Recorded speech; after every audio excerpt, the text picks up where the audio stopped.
The NASCAR Peak Antifreeze Series, powered by iRacing.com, has officially begun.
As he works through corners number 3 and 4, the Peak Antifreeze, the team at number 58. And unofficially, he will come across the line as the 2015 NASCAR Peak Antifreeze Series champion. Kenny Humpy will win his first title. This is what it's all about, Tim. Simply put, now look at Ottinger and Humpy. Ottinger running defensively, Humpy following every bit in his tire tracks. Side by side going into turns 3 and 4. Humpy's got the advantage, but Ottinger's not going to. Oh, he got into him! Ottinger gets into the 58, turns right into him, and that ends Ottinger's run. Kenny Humpy will go to victory lane. Kenny Humpy now looks for the lead on Nick Ottinger, working lap number 61, closing in on the halfway point. At a corner number 4, checkered flag in the wind, and for 2 weeks in a row, it's going to go to Kenny Humpy in car number 58. Pace car off, and Humpy's gone. Green flag flies. What a flying start for that number 58. Kenny Humpy has a 3-second advantage over the rest of the field. We've only completed 42 laps, and that 58 car is hauling the mail. Kenny Humpy, you can't argue with the setup he's got under his car. Last time around, he picked up an extra 1/10 of a second over Ray Alfalla. And that means Kenny Humpy will have won his 3rd NASCAR Peak Antifreeze Series race of this short season. Kenny Humpy takes the lead. That tells me that car is just what we have seen in the past. Very fast early, but extremely fast late. Super balanced, and a long-run race car. Kenny Humpy, dominant here at Dover is an understatement. 30 laps to go. The pace car is off.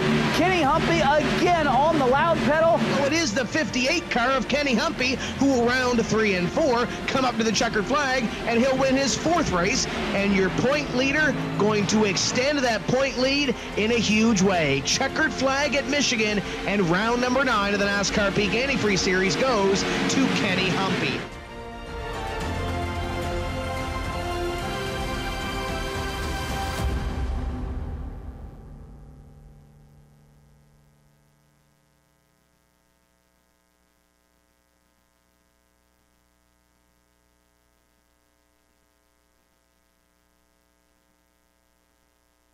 The road to $10,000 rolls into Miami. This is round number 16 of the NASCAR Peak Antifreeze Series, powered by iRacing, and we are getting ready to go racing at the Homestead Miami Speedway for the season finale for the series. Kenny Humpy has wrapped up the championship.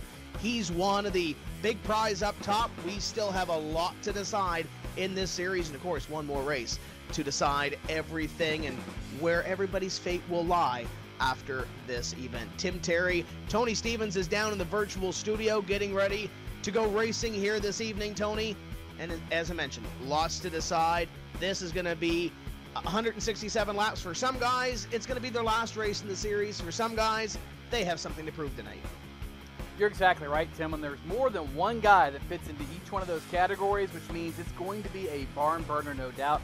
And again, welcome here to Homestead Miami Speedway for what is the 16th and final week of the NASCAR Peak Antifreeze Series, powered by iRacing. 15 weeks complete, 14 of which have counted towards the points championship. Everybody got one drop this year, something new to the series. The idea was to make the competition closer. Well, it did. For second on back, Kenny Humpy has absolutely laid it to him this season. It has been an Just a remarkable season. Unprecedented, I think, would probably be the best word to use. 5 wins over the course of 14 races. He was still fastest in happy hour right now. Starts 4th tonight. He could end up with 6 wins once the season is over with. Again, unheard of, unprecedented domination. 11 top 5s out of the races so far this year. Again, his championship clinched. He's got, 50-some points coming into tonight on Ray Alfalla. No pressure. It's done and over with for Kenny Humpy. He can bask in the glory of this $10,000 championship. Now, you get a little bit further behind him, however. Well, Tim, we've got some scenarios to play out. Brian Blackford is just 1 point up over Chris Overland right now, and that's the battle for 4th. There's some extra cash at stake there, some extra iRacing credit, and some extra glory. So essentially, whoever finishes higher between Blackford and Overland, they get the nod for position number 4. A little bit further down, you look at Justin Bolton, Matt Busa, Jake Sturgis, and Corey Vincent. They're all within about 13 points of one another for position number 6. Again, very substantial difference between prize money, or in this case, iRacing credit, and the accolades that go with those positions. So those 3 and 4 drivers will be racing very, very hard tonight to try to one-up the other ones. And they know, make no mistake, they know exactly who they're racing and who they've got to worry about here tonight at Homestead.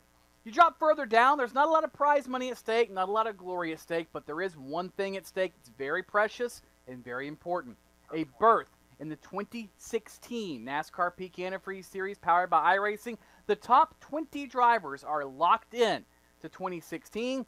Right now, the 20th place driver is Brad Mahar. He has got just 7 points over Chad Lawton and another 4 markers back to Michael J. Johnson.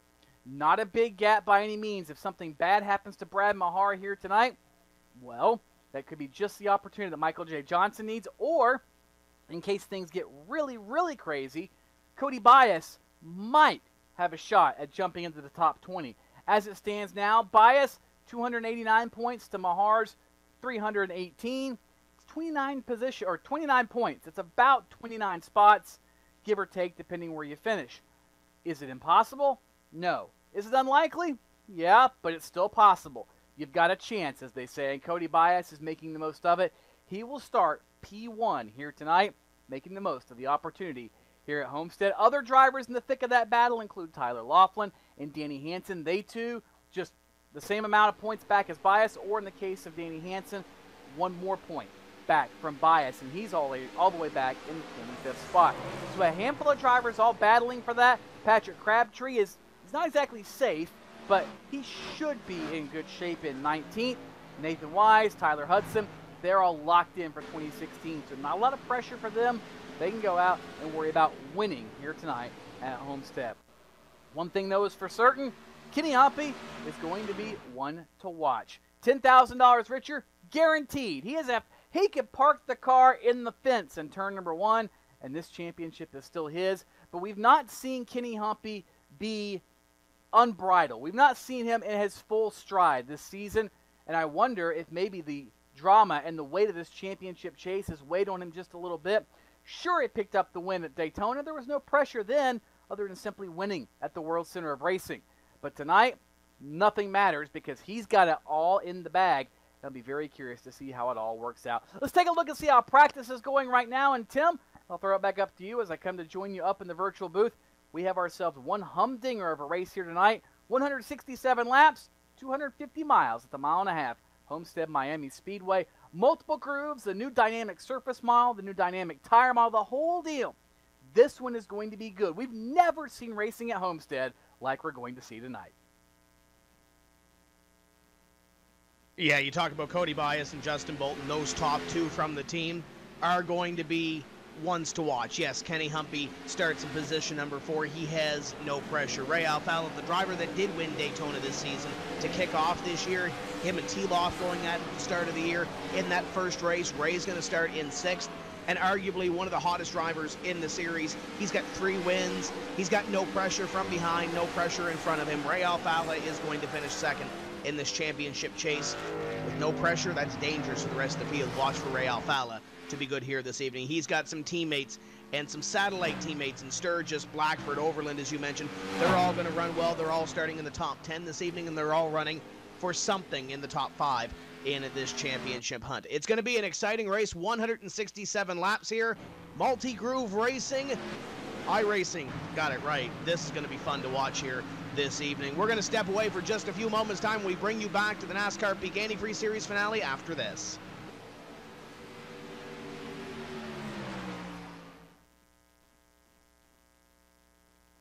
Sorry, guys. I never would have thought making duck calls would have stirred up this much excitement. No kidding. You got him coming up here. Shortcut time! That's what I'm talking about. You sure this is a good idea? Oh, yeah. I got this. I can't guarantee you how this will end, but Peak can guarantee your radiator for life. Introducing the Peak Run True Guarantee. Check it out at peakguarantee.com.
Welcome back to Homestead and welcome back to round 16 of the NASCAR Peak Antifreeze Series powered by iRacing.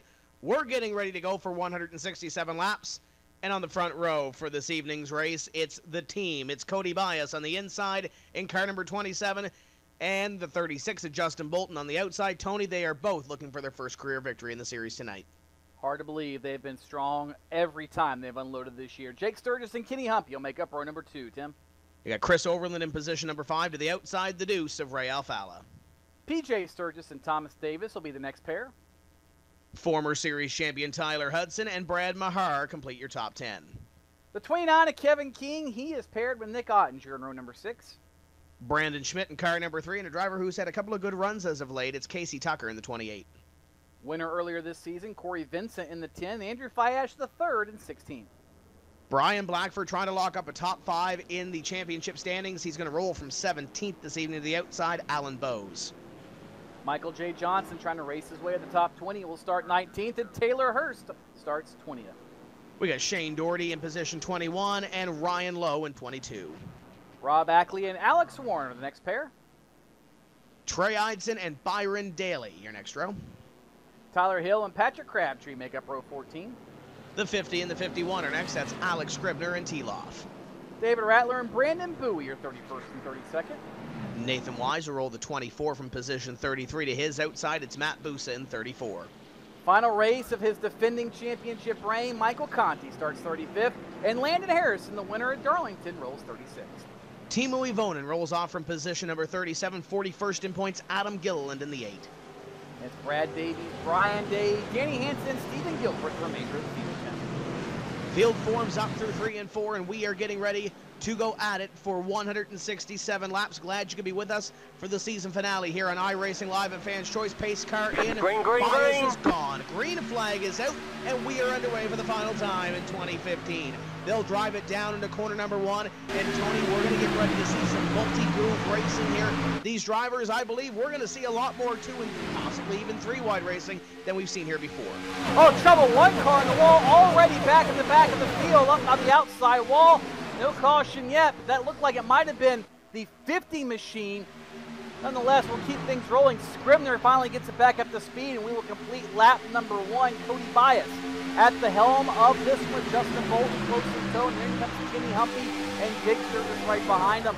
A name that might be missing from the top 10 or even the top 15 or top 20. Trouble early for Ray Alfalla. Alfalla had problems on the warm-up lap. He has already pulled that number 2 car in the garage. Ray Alfalla will not pick up win number 4 here at Homestead here tonight. Yeah, he's back on the racetrack right now, but I believe he is going to be scored at least one lap down in position number 42 as Bias comes out of corner number 4. The 27 is going to lead lap number 2. Bolton tucked up tight behind him, and their team member Kenny Humpy in position number 3. But look at Sturgis driving in on the outside down into corner number 1. The 41 tried to make it stick on the outside line. He's been hounding that 58 for the last couple laps. Just hasn't seemed to be able to make the move. Now to the inside he goes, and he'll look at position number 3 and try to bring his teammate along, Chris Overland. Oh, Chris Overland. Remember, he and Brian Blackford are racing for that ever so vital 4th position. There's a nice payday difference between the two. At the moment, Overland would have it because Blackford is mired back in lucky number 13. And look at Sturgis rim riding around the Homestead Miami Speedway. Kenny Humpy following suit. Center of the corner, he might not be that fast, but look at the run that Sturgis gets down the straightaway. He will inhale Justin Bolton as they work to turn number 3. Oh, wow. We told you did not see racing anything like this ever before. But guess what? We are proven right already, Tim. We've never seen a race at Homestead like this. This is only the completion of lap number 4.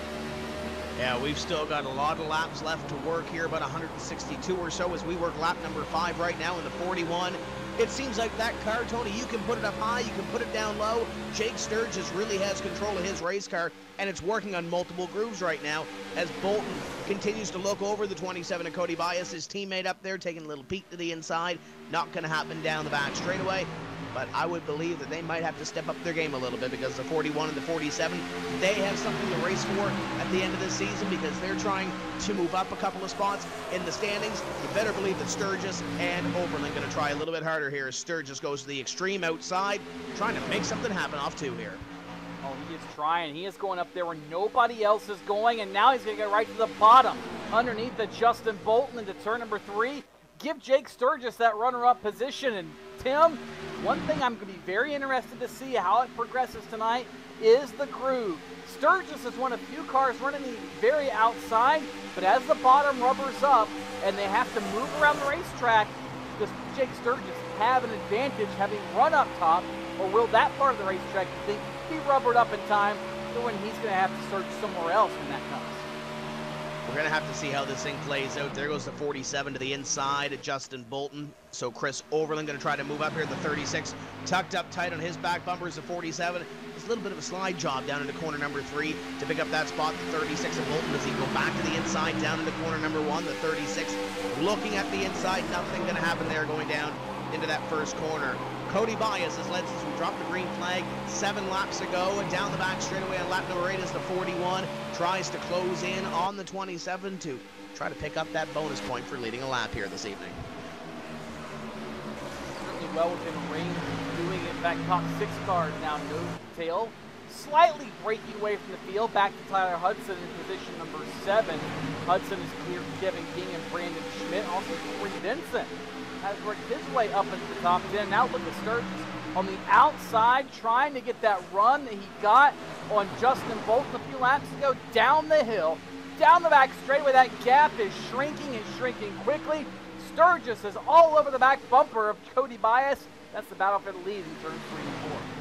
Yeah, it looks like he has this thing figured out, especially off of corner number 2 and down the back straightaway to get that run and get that momentum, try to beat the driver down into corner number 3.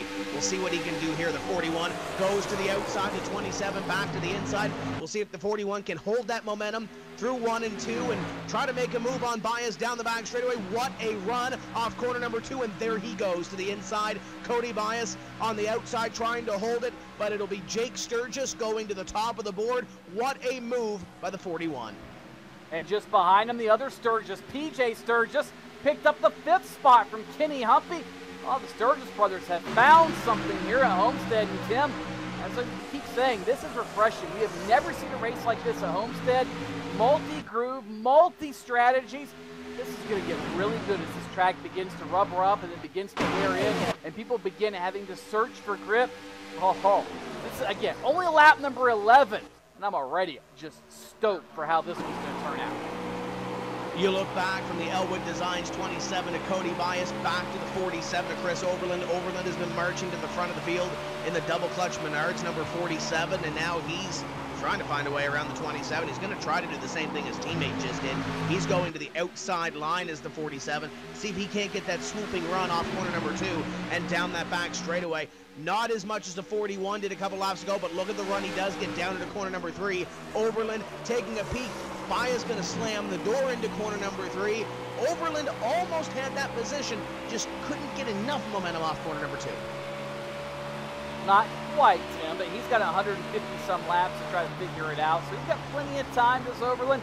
And now he is going to go to the outside of turns 1 and 2, even higher than Sturgis has been running, right up against the outside safer barrier. It's going to allow Bolton to get underneath of him for a moment, but then Overland gets that shot down the straightaway and nearly runs right into the back of the 27 of Cody Bias. And look who else has joined this party now. PJ Sturgis is here.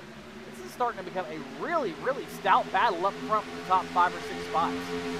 And you look at that top spot, Jake Sturgis at the top really hasn't been able to run away from the rest of this field. It's about a car length and a half back to Cody Bias. Bias gets a great run in the middle of 1 and 2 there and pulls right up to the number 41. But the 47 of Chris Overland takes that wide arc and down the back straightaway, going to have a little bit of the momentum. But as you mentioned, there goes the 57 to PJ Sturgis right on the back bumper of the 36 to Justin Bolton, putting some pressure on the Alliance number 36 as they come up at a corner number 4 and down the front straightaway. It'll be Jake Sturgis leading, but he's got a freight train of 5 more behind him. Add Kenny Humpy to that mix as well. The 58 is on the back of this pack.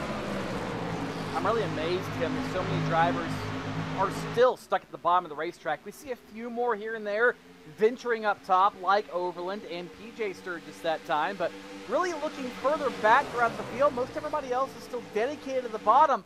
Well, speaking of the bottom, there goes PJ Sturgis now around Justin Bolton on the bottom, but I think the biggest thing you're going to have to do here today, Tim, is have this car ready to move around. And that, because of the compound banking, the progressive banking here at Homestead, it's a little easier said than done. As the car changes from lane to lane, you not only have to account for that, but you have to account for the rubber on the racetrack too. So this is going to be interesting to see how the teams and the drivers adapt over the course of this event. You see Overland, he's got hands full right now with PJ Sturgis, and just ahead of him, Cody Bias and Jake Sturgis. They are going at it as well. They get fantastic tussles up front.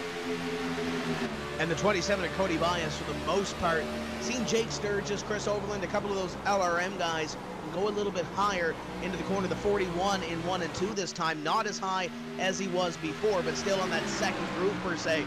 Bias has been stuck to the inside line, and Bias made up a lot of time that time, the last time at a corner number 2. Look back to the 57 and the 36 going at it for position number 4, and here comes the 58 of Kenny Humpy now to the inside of the 57. So one driver that was on the move early towards the front of the field is about to lose 1, maybe even 2 positions here in the 57. Tim, what we've got to remember is that some of the drivers have really taken this new dynamic track and tire model, and they've understood how to adjust their cars for the long run, and not only the long run, but later in the race itself. They know how the track's going to adapt and how it's going to change, and they've kind of got that built into their race cars. And I look back at somebody like a Kenny Humpy, because I think he might be a guy that's got that nearly in the bag. He's been good in the last few races, and he's in a position that he's had to be a little protective as far as strategy goes to try to hold on to that championship lead. But I think he might be one of these drivers that has the car set up for the long run and later in the race. Speaking of later in the race, further back, here comes Kevin King and Brian Blackford for battle. They are battling for 11th and 12th. Remember, Blackford is in that middle, or is in the middle of that battle for the 4th spot, and also just ahead of them that's Brad Mahar. Mahar is trying to stay inside the top 20 to keep his eligibility for 2016. Ooh, and they were almost 3 wide behind them. Thomas Davis in the number 83 has fallen back a little bit, Tony, since we started this race. He had the 39 and the 74 underneath him coming off of corner number 2 that last time by. Taylor Hurst has run solid as of late, and Michael J. Johnson, if he wants any shot at locking himself into the 2016 NASCAR Peak Antifreeze Series, he needs to have a good run here tonight. He sits in position number 14, and with Brad Mahar running in 10th, he needs a little bit more than that. So watch at 39 as we go forward here this evening as Cody Bias, Jake Sturgis continue to battle up in front. Overland, Bolton, and PJ Sturgis are your top 5, but there's some fantastic battles all the way throughout this pack. One other driver that's fallen back through the pack, Nick Ottinger, starting 12th. Tony, he's back to 20th place right now. Tim, I was just looking at that, and I'm not sure what's happening with the Green Camry, but Nick Ottinger is going the opposite direction of what we're used to seeing. A little different paint scheme on the 05 tonight, and maybe the reverse scheme, or whatever you want to call it, bad luck. Maybe they want to put the regular paint job back on there, because this is not working for Nick Ottinger right now. He is 6 seconds out of the lead and then some, and continues to fall back. He's got Andy Fayax the third, that's right behind him. Byron Daly is up there trying to crack the top 20. Shane Doherty, Patrick Crabtree, and they were going by Ottinger like he is standing still. Something definitely in this the Gale Force Racing camp. Yeah, he's on the outside right now, and he's got a lot of traffic underneath the 09 of Rattler, the 34 of Musa, the 11 of Brad Davies, who started at the back of the fields on his way up. Shane Doherty is there as well. He's got a lot of company, and the company is trying to slide him a little bit backward from where he currently is. The 11 of Brad Davies now side by side with Ottinger. That's for 25th place, and here comes Shane Doherty for one more spot. Great racing, but right now not playing into the hand of Nick Ottinger and that team. He's fallen outside the top 25. That he has Tim in trouble for Kevin King about a quarter of a lap ago. King slowed dramatically off turn number 2. Just caught out of the corner of my eye. Not sure if he caught the fence or if he simply had to back off to avoid capturing the fence. The yellow flag is out. Right around him. It is getting very ugly. We've got caution on the speedway. First one of the night here on lap number 24. Brandon Bowie brings it out here on the front straightaway. And he's up here with Alex Scribner in car number 50 to bring this caution flag out for the first time this evening on lap 23. And it's Brandon Bowie. It starts Tony all by himself. Gets a little bit sideways. Car gets out from underneath him. In corner number 4, Stephen Gilbert, nowhere to go but to plow into the back of him. The 24 of Nathan Wise involved. The 6 gets turned, and the 50 of Scribner could not get slowed up in time. He gets into the 54. That will bring out the caution flag once again. But the 74 took a hard hit in there. The 6 car came in backwards. There's a lot of hard hits there. Stephen Gilbert had nowhere to go. Tough break for the 37. That's been the story of his season.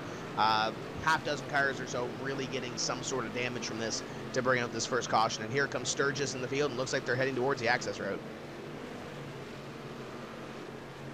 That they are, Tim. We anticipate everybody coming down for pit service.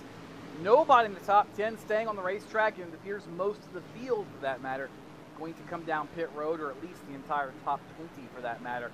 Slowly at sub 55 mile an hour speeds, Jake Sturgis going to lead them down to the attention of their crews. And the question is, Tim, only 25 laps into this run, do you gamble at this point? Do you take 2 tires? Do you maybe consider fuel only? What exactly might you try to advance your position early where you can rebound if you need to a little bit later if that strategy does not work out? We're about ready to find out. Everybody down to the attention of their crews with a couple of exceptions. Right side service complete on most cars. In fact, left side now going in the air for most everyone in the top 5. And looks like Sturgis is going to win the race off. Second to Chris Overland. Corey Vincent, big winner on pit road on that one. Not sure if Vincent took 2 or 4. He was down very quickly. Nonetheless, he'll come out of pit road in 3rd, followed by Cody Baez in 4th, and then we'll restack a little bit behind him. 13.7 seconds on Vincent, and that was a 4-tire stop on car number 10 of Corey Vincent. And Tony, I don't think at this point anybody would really gamble for 2. I talked to some of these guys earlier. I talked to Adam Gilliland, and I talked to EJ O'Rourke and a couple of guys from the team, and both of those teams had said around 43 to 45 laps we're going to come on to pit road if it's green, and we're going to want tires more than we do fuel. So halfway through that run per se, I don't think anybody's going to gamble. Now, if you bring it to us late in the race, that is going to be a little bit more, going to throw a little bit of strategy into that too. We've seen it before where guys will gamble on 2 tires, a couple of cautions come out, and you end up winning a race that way. But Tim, here's the thing. If you're thinking about trying it later, why not try it now to see how it stacks up? If you have the strategy, that's fine. But if you continue to fall back through the field, you don't get a caution, you fall a lap down, it doesn't work out in your favor. Tyler Hill came back down pit road that time to get service on his car. You're going to definitely need fuel for these next 25 laps, because I don't think you're going to see it. I don't think you can really bank on a caution at this point, Tony. Tim, this racetrack is known to get slick and get treacherous, as we saw a little bit earlier with Brandon Bowie just losing it all by himself out of turn number 4. So I'm not exactly opposed to that idea. I have a feeling we might see more of that as the race goes on, because these cars are just simply a handful when you get later in the run. You're really feathering the throttle. You're on the ragged edge, especially on corner exit. I don't think this will be the last time we see a caution like that, and it wouldn't surprise me if we see yellows before we get to green flag pit stops on each cycle.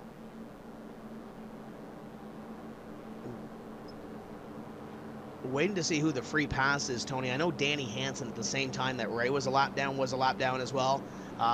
See if we can get a shot of that number 32 Segpay Ford, because that's a beautiful looking race car. New paint scheme, I believe, for that team, if they didn't run it a couple of times this season already, but that's a nice looking scheme they have on that Segpay car. It really is, and there's Segpay getting really involved here in the NASCAR Antifreeze Series, and also in the NASCAR Camping World Truck Series, and I think even the NASCAR Xfinity Series at Homestead a little bit later this season with driver Garrett Smithley, and he's kind of partnered up with Danny Hansen. So good to see sponsors using the Antifreeze Series as kind of a launch pad to their involvement with the sport and seeing exactly what kind of benefits they can get, whether it's on a retail level or an activation level or simply a business-to-business level. There's all kinds of those types of programs here, and glad to see another company entering NASCAR racing. There's a shot of Ray Alfala's car, currently sitting one lap down in position number 39. The great thing for him is if he does grab a quick caution here, Tony, he'll be back on the lead lap. Only driver right now listed as one lap down. Doherty's listed as 2, Stephen Gilbert and Nathan Wise both listed as 3 after that last caution. Pace car going to peel off here. Jake Sturgis is going to be in command of the field. Green flag, and green we are flag. back under green to complete lap number 28. And Jake Sturgis had that thing timed perfectly. Everybody else behind, fighting for position number 2. Overland currently occupies that spot. The 2 team drivers side by side at 3rd, with Bias trying to take it over Bolton. Off turn number 2, they somehow get it all sorted out for the most part. And here comes the number 10 of Corey Vincent into the mix as well. Bias just ahead of him. Jake Sturgis gets the spot. Bolton starting to fall back ever so slightly. He restarted 3rd. Now he's back at about, the 6th and 7th spot with time across the line.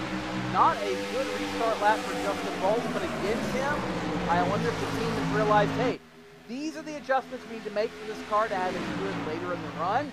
Let's take the loss now in the short run. Try to get good 15, 20, 30 laps down the road. And it looks like Bolton maybe is trying to get those sea legs underneath him once again. He gets back by Tyler Hudson. Whatever the issue was, looks like Bolton feels the car is still there.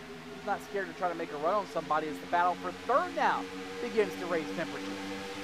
And that's BJ Sturgis to the inside of the 27 of Cody Bias. They race hard down into corner number 1, and here comes Corey Vincent. Picked up some spots on that last pit stop. 4 tires, that number 10. A little bit of momentum, and he is going to try to push himself into the top 5 or a little further into the top 5. Currently sitting in P5 and looking for position number 4 on the 27. The 36, as you mentioned, has gained some steam after that restart. He's back to position number 6. The 0-1 of Tyler Hudson, the 3 of Brandon Schmidt. 2 drivers we haven't talked a whole lot about this evening, currently sitting in position 7 and 8, ready to pounce should something happen. Meanwhile, up in front, Jake Sturgis is gone by about 6 car lengths over Chris Overland and PJ Sturgis, who are battling for 2nd. Tim, what is it about the Sturgis plan? They seem to love some of these races that just don't mean much. I mean, was it one of the Sturgis brothers picked up a win here a couple of seasons ago, and now Jake is just laying it to him. Now that car has gotten up front in there, he might have passed on this run. It seems like he is trying to claim victory here at Homestead. And it'll be his first win here. PJ picked one up a couple of seasons ago. For whatever reason, they do really well at the same racetracks. I don't get it. It must be a brother thing. And these brothers have been running consistent all season long, Tony. It's not just a couple of great races here and there. Obviously, Jake has won a couple of the Las Vegas Motor Speedway. But when you look down the list, PJ Sturgis running 3rd in the standings, Jake running 9th. They're both in the top 10 as a battle for position. Actually, back there, it looks like Bias has his hands full with the 10 of Corey Vincent for a spot. That would be 4th and 5th. but they've been quiet all season long. They've been consistent all season long. They're in the top 10 in the points when it counts, and these guys are getting busy back here. There goes the 36 to the inside of the 10 now. Corey Vincent trying to keep that top 5 spot on Justin Bolton, but you remember back a couple of years ago, this race was won by Peter Bennett, a driver who had a great season up to that point, never really got to victory lane, finally won that race here. We might see a guy like a Bolton or a Bias, somebody that hasn't won a race in this series yet, come here and win this race and really put their mark on the series. It's entirely possible, because there's a lot of pressure off of some drivers, even more pressure on others. It's a really different dynamic when you come to Homestead just because of that. Drivers race differently. Some are a lot more cautious, some are a lot more aggressive, but it's really interesting to see if you can all of a sudden pull something out of the hat, the proverbial rabbit, if you will. And sometimes it's those good guys, if you will, those guys that have had those good seasons and really put everything together finally at the end of the year. And Bolton could be one of them. Of course, Chris Overland, Cody Bias could fall into that classification. So could even Tyler Hudson, a former series champion who's had a kind of a mediocre year so far this season. So a lot of possibilities still exist, and how all that's going to play out, we'll know on lap number 167. There's still 130 seconds away to go. Long time. 91 is on the access road coming off of pit road. That is Shane Doherty. He has scored 10 laps down right now in position number 40. Meanwhile, up in front, the 36 of Justin Bolton pushing towards the front of the field after having that shaky restart a few laps ago. He's on the back bumper of his teammate. We look back to Brian Blackford as well. He's got Kenny Humpy around him as they battle for position number 11. Blackford takes the spot from the 58. And now the 74, Taylor Hurst, will be a part of this battle as well. Brad Mahar in the red and white number 13 on the outside line. Blackford trying to take that spot away and move him into the top 10. Blackford making a little bit of noise here, Tim, but here's the thing. While Blackford is having a good run, the guy he's worried about in points, Chris Overland, is having a great run up in third. Again, still a long way to go, but if I'm Blackford, I'm a little bit concerned at how well the 47's running compared to how I'm running back in the 11th spot. For that matter, Kenny Humpy, where did he go? We talked about him a little bit on the first run. He's falling back to oblivion. He's back in 12th spot. It doesn't matter, no pressure. Best, do whatever you want to do. But Kenny Humpy, we kind of expected him to really let the Stallions loose, but we haven't seen that so far now. Ooh, the 13 and the 01 nearly had a moment. That's Brad Mahar and Tyler Hudson. Hudson falling back. Brad Mahar, the driver that he's racing, albeit there's a little bit of distance on them in the point standings. Michael J. Johnson in 8th, Brad Mahar in 9th. Brad nearly had a moment for Tyler Hudson that last lap by close call for the 13. It puts him up, though, in position number 9. And Tony, when we look at that point situation, we talked about Overland and the 33 of Blackford. Think back to last week. Kenny Humpy had to finish in the top 37, I think it was, to clinch the championship. He was running within the top 5, top 10. You know, he's really going to put on an advantage going into Homestead's going to clinch the championship, and then he wrecks in the middle portion of the race, or the second half of that race, and he finishes just barely inside the top 30 to clinch that championship. You could have a good first 100, 150 laps, just a matter of where you finish on lap 167. And with the way this racetrack is, you see everybody all over the racetrack. The 10 and the 39 are side by side, the 13 just behind them, the 3 just in front of them. Anything can happen and could shake up the championship at any single moment. It really could, Tim. People talk about Talladega or Daytona being a wild card when it comes to racing. I really think Homestead, especially in the Antifreeze series, has already developed a reputation of becoming that wild card race because it has so many grooves, because it's so wide, because the racing is so unpredictable. It really is the ultimate championship contention race. Everything's got to go right. The driver's got to be perfect. The team has got to execute the strategy flawlessly. The setup has got to be underneath the driver. It really is the true team effort racetrack that I think is the perfect race to conclude the season, because all the elements to make a champion have to come into play here in Miami. The 10 and the 3 are side by side. Brandon Schmidt beginning to pick off a couple of positions. Schmidt to the inside of the 10 of Corey Vincent. Vincent takes the spot for the time being, as that number 3 will have to rebuild and try to pick up another run here on that 10. The 39 and the 13 behind them, that's your bubble battle for the top 20. Michael J. Johnson keeping Brad Mahar at bay right now, and just behind them, Brian Blackburn and Tyler Hudson run along in the train around position number 10. Sturgis continues to lead. The gap is over a second now. Back to Chris Overland and PJ Sturgis, but a car length back from him in position number 3. Yeah, notice the groove is slow. Trouble! Kenny Humpy hard on the inside wall. Hard for Humpy. His night looks like it's going to be over as there is thick black smoke billowing from underneath the Peak machine. Caution is out for the exit off turn number 2.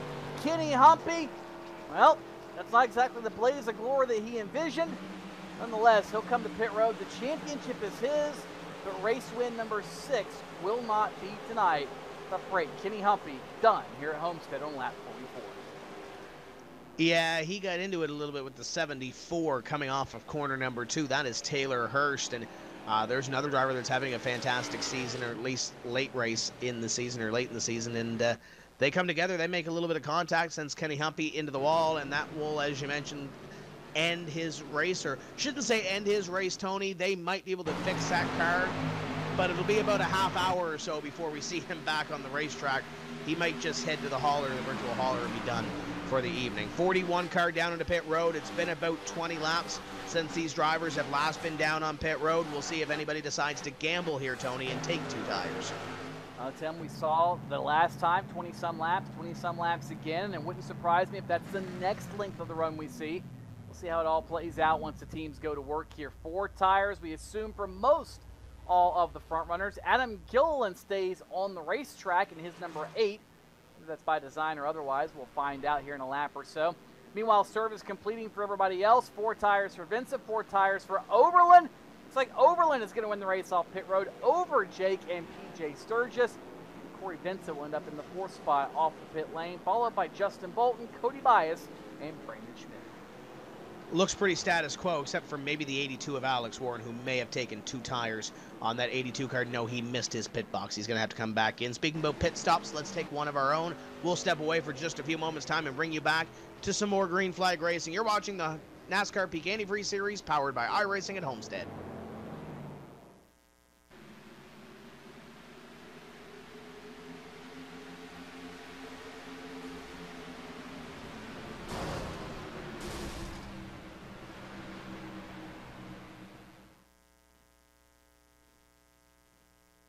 Sorry, guys.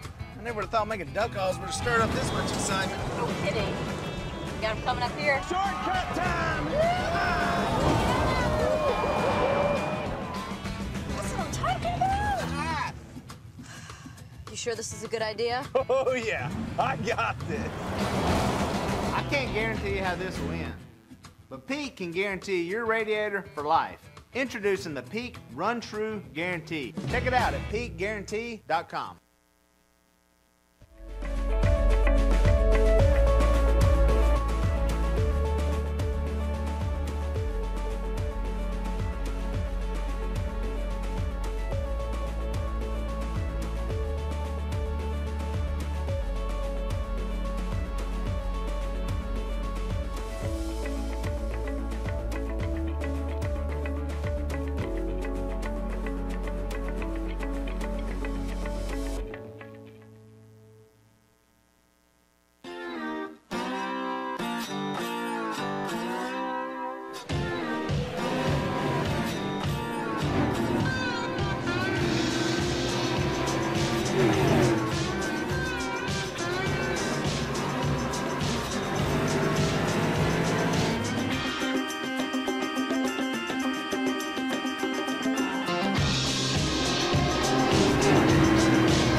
Welcome back to the Homestead Miami Speedway. We work lap number 48, getting ready to go back to green.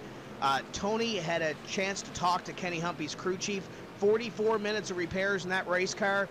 They're going to try to get that thing fixed because they want to come out and do some celebrating later. So they're hoping that this race goes for another 44 minutes so they can come out and celebrate their championship. But Humpy is on pit road, your champion.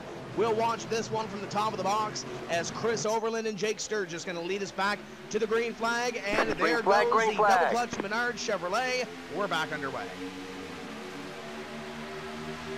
And off of the turn one, Overland going to have a little bit of contention for that spot from Jake Sturgis. Sturgis trying to rim ride right alongside and by number 47 of Chris Overland. Doesn't quite complete the pass yet. Now into turn number 3, he will try to bring his brother PJ Sturgis along for the ride. Look at Overland now.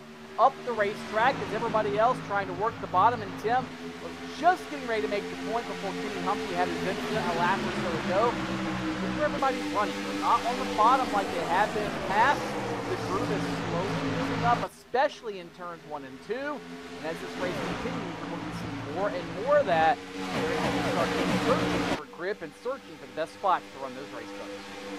Yeah, you don't see many of those drivers in the inside line here trying to make the move, especially a couple laps after this restart. Saw Brandon Schmidt try to make a move on Michael J. Johnson, did not stick down there. And PJ Sturgis continues to flash their nose in the inside there those last couple laps. You look back at the 57 of Sturgis from Chris Overland, the 27 and the 10 behind them. Vincent trying to get a run here. The 27 and the 57 nearly have a moment down to the corner. The 27 had a head of steam going down into corner number 1, and now he and the 10 will go side by side. The 10 will back out down the back straightaway, and we'll try to set something back up here going down into corner number 3. Setting up just yet as far as retaking that spot. A little bit of looking going on, a little bit of contemplating, but nothing for sure yet. Mile an hour for almost the entire field. Now here's what we run into. As this crew moves up, as they rubber the racetrack in, they start to find these little holes with more grip or less grip or whatever the case might be. It's going to really become a game of inches when we sail these cars off in the corner. If you miss your spot by just a little bit, that could mean you just completely chunk the lap and you lose 1 or 2 spots because this racetrack is so momentum dependent. And I'm not sure the drivers are 100% ready for that yet. These are some of the best sim racers in the world. They've never had an instance, I should say, where they've had to be that perfect, especially late in the race when you're tired, you're starting to get your mind on other things, you're getting a little bit dehydrated. Makes me wonder how it... Oh, wow, watch out, Michael J. Johnson, Tim. Yeah, 39 of Michael J. Johnson got sent down into corner number 3 by the 3 of Brandon Schmidt. You talk about missing your mark just by a little bit. That might be what the 3 and 39 had there, but what a save by Michael Johnson. That could very well have saved his season and maybe, possibly, a ticket into the NASCAR Big Antifreeze Series for 2016 if he ends up in the top 20 at the end of this one. Great save by that 39, but now he has his hands completely full. There's the 22 of Rob Ackley to the inside, the 21 of Alan Bowes, and the 83 of the silent ninja Thomas Davis trying to make his way up into the top 10.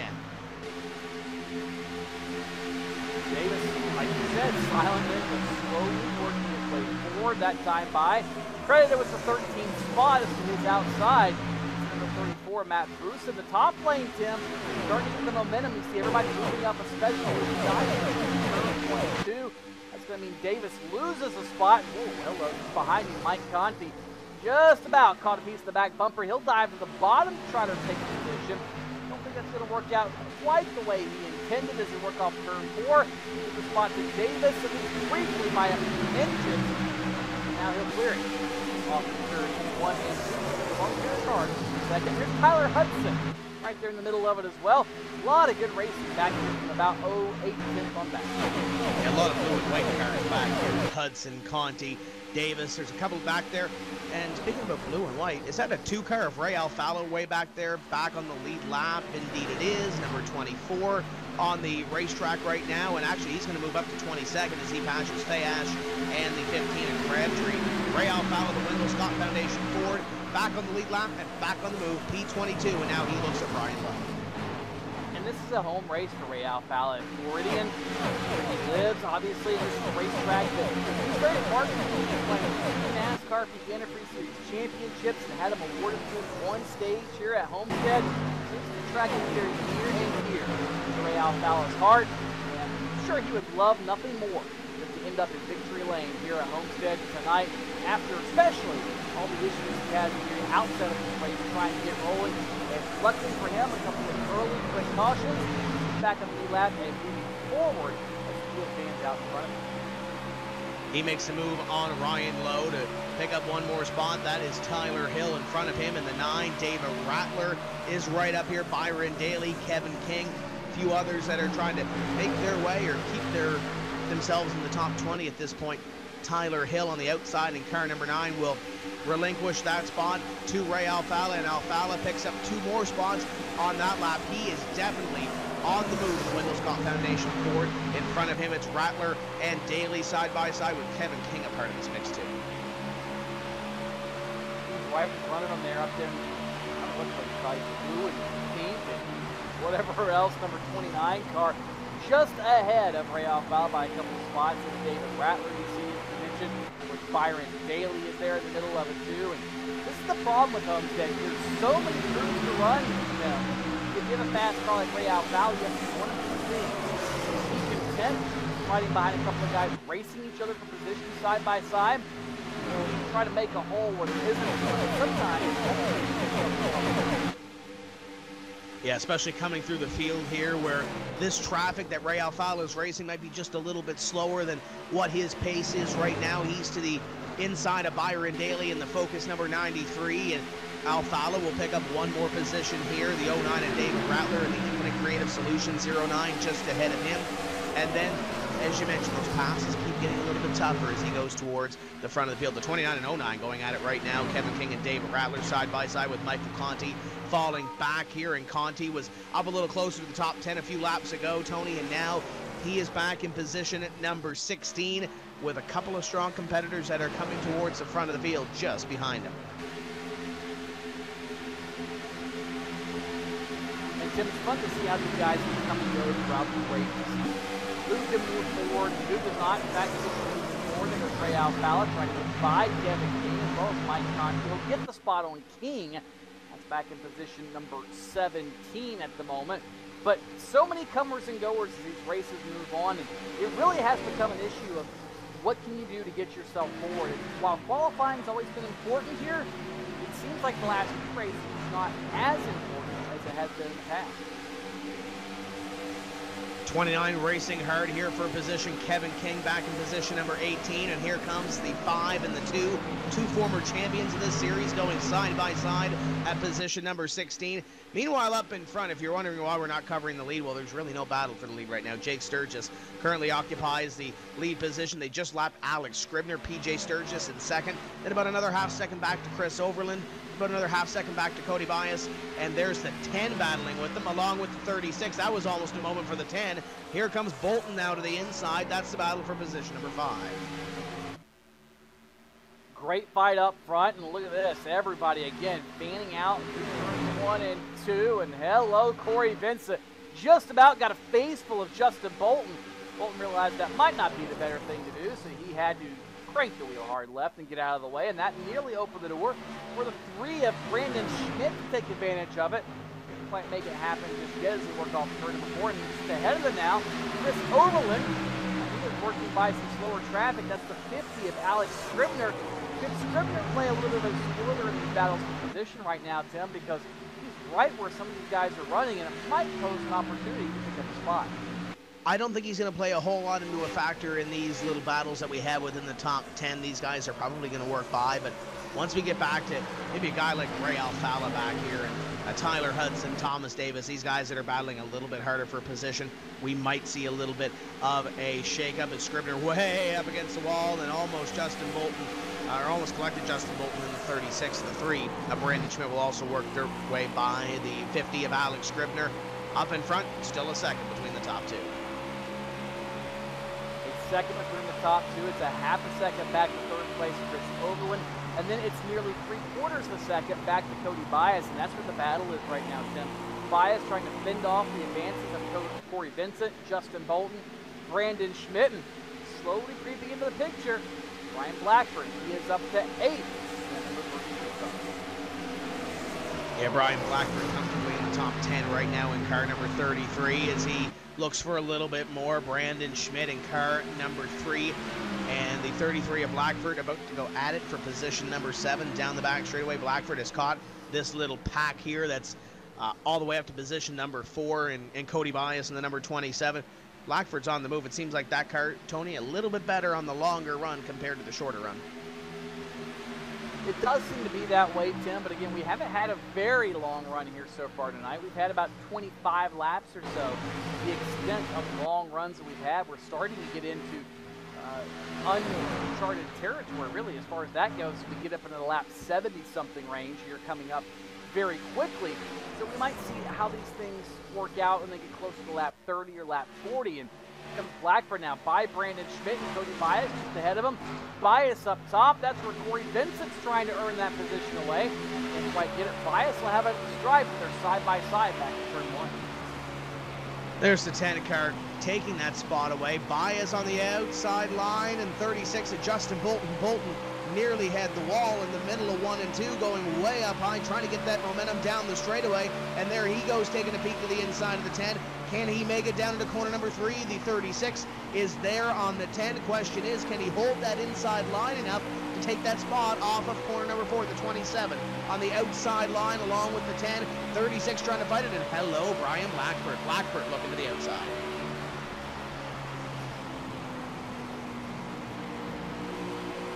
Blackford trying to make things happen to the outside of Justin Bolton, and oh boy, watch out for that one. Hello, Bolton just about slid up in front of Blackford, couldn't make it happen.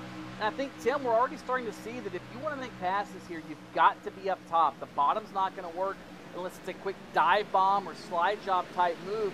You just cannot keep the momentum and the grip you need. Justin Bolton lost 2 or 3 spots there in that exchange. And here comes Blackford to the bottom to realize maybe he can't. Well, here he goes. Let's see how his luck works out and how his fortunes go. Can't quite clear Vincent. He slides up in front of him right now. He'll get it, and he will. Slide job, Brian Blackford, move him up to position number 5.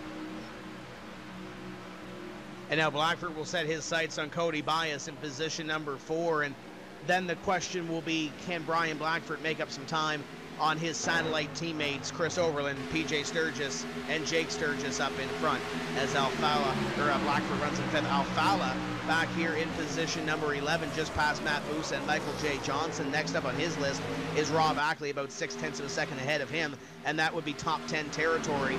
Alfala is one of the faster cars in the racetrack right now. Turning times, Tony, that the leaders are turning right now. Alfala, though, does not have the benefit of track position at this point. We're coming up on the longest run of this race thus far. We went green just shy of lap number 50, and we are on lap number 72 right now of 167. Less than 100 laps to go in this season. Hard to believe, Tim. And as you look up front, Jake Sturgis leads by half a second now over his brother PJ. Chris Overland down to a full second to the lead back, or from the lead back to him in 3rd, and then comes this battle for 4th. That's where Brian Blackford and Cody Bias are trying to swap spots around. They've already swapped it once this lap. Bias looking to repay the favor. Can't quite make it happen. He's a couple of cents short on that one. Blackford now, position number 4. And Tim, remember earlier we said Blackford and Overland racing for 4th spot in the points? Well, essentially they're racing for 4th spot now on the racetrack. 3rd and 4th spot for that matter. Remember, whoever beats whom, that is the person who gets the nod in position number 4 as far as it goes so far this season. At least that's a simple way to think about it. Now Blackford up to 4th, giving chase. It's Overland and small little note. Ray Alfala, after his issues earlier, he's now cracked the top 10. Yeah, he's past Rob Ackley in car number 22. The battle in front of him, though, albeit it's about a second ahead of him, is Brad Mahar and Brandon Schmidt. They continue to go side by side. They've been at it, crossed each other over, Tony, the last lap or so. Pretty entertaining battle up here. But as they continue to do that, Ray Alfala getting bigger in the rear view mirror. Brandon Schmidt pulls in behind Brad Mahar for this occurrence, or this time. We'll see if the 3 can make the run on the 13. This battle for the last 5 laps has been pretty entertaining.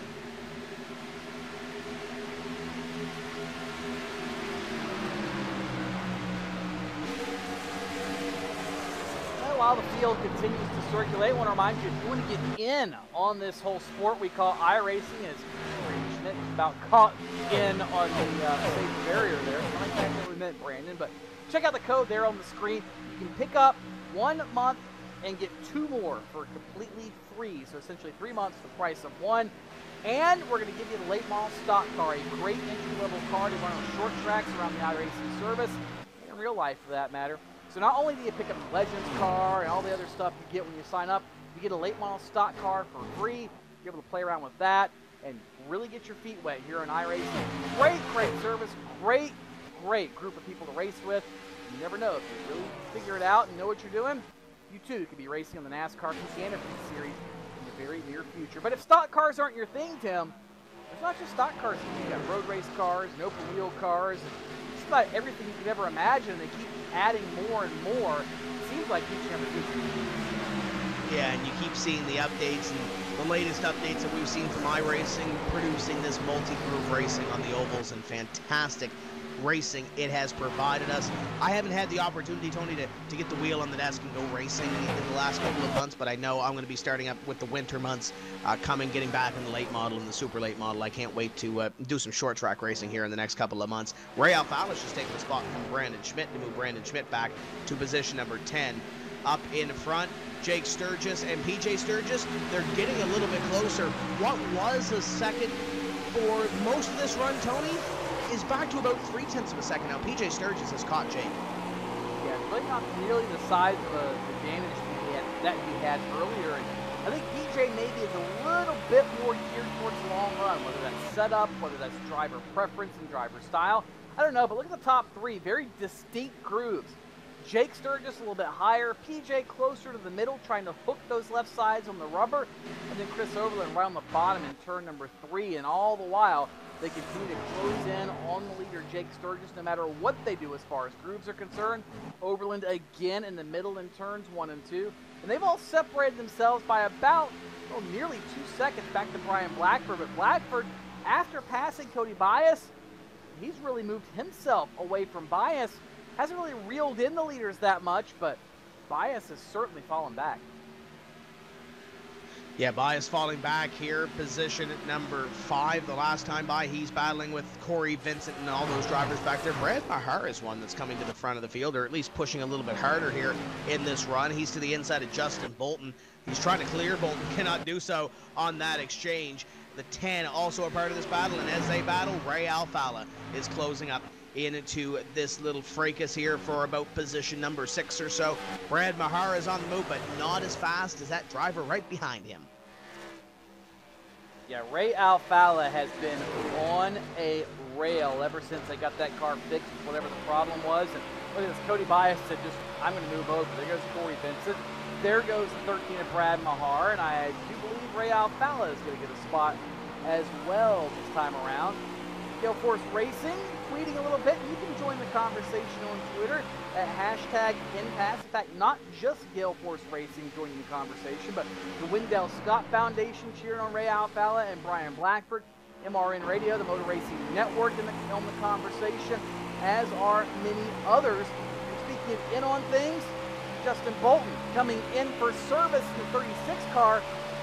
What we would think would be an unscheduled pit stop for the number 36. Chevrolet is down at 50 miles an hour, heading to the attention of his crew. Maybe Justin Bolton short pitting here, Tim. I think they can make it on one more stop from this point.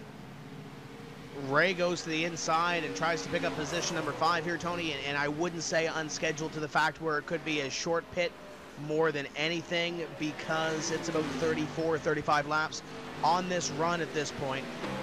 We'll have to see here as Alfala gets up in front of the 10. That was a close call there. We're looking at the 05 of Nick Ottinger in position. The yellow flag is out. Caution is on the speedway.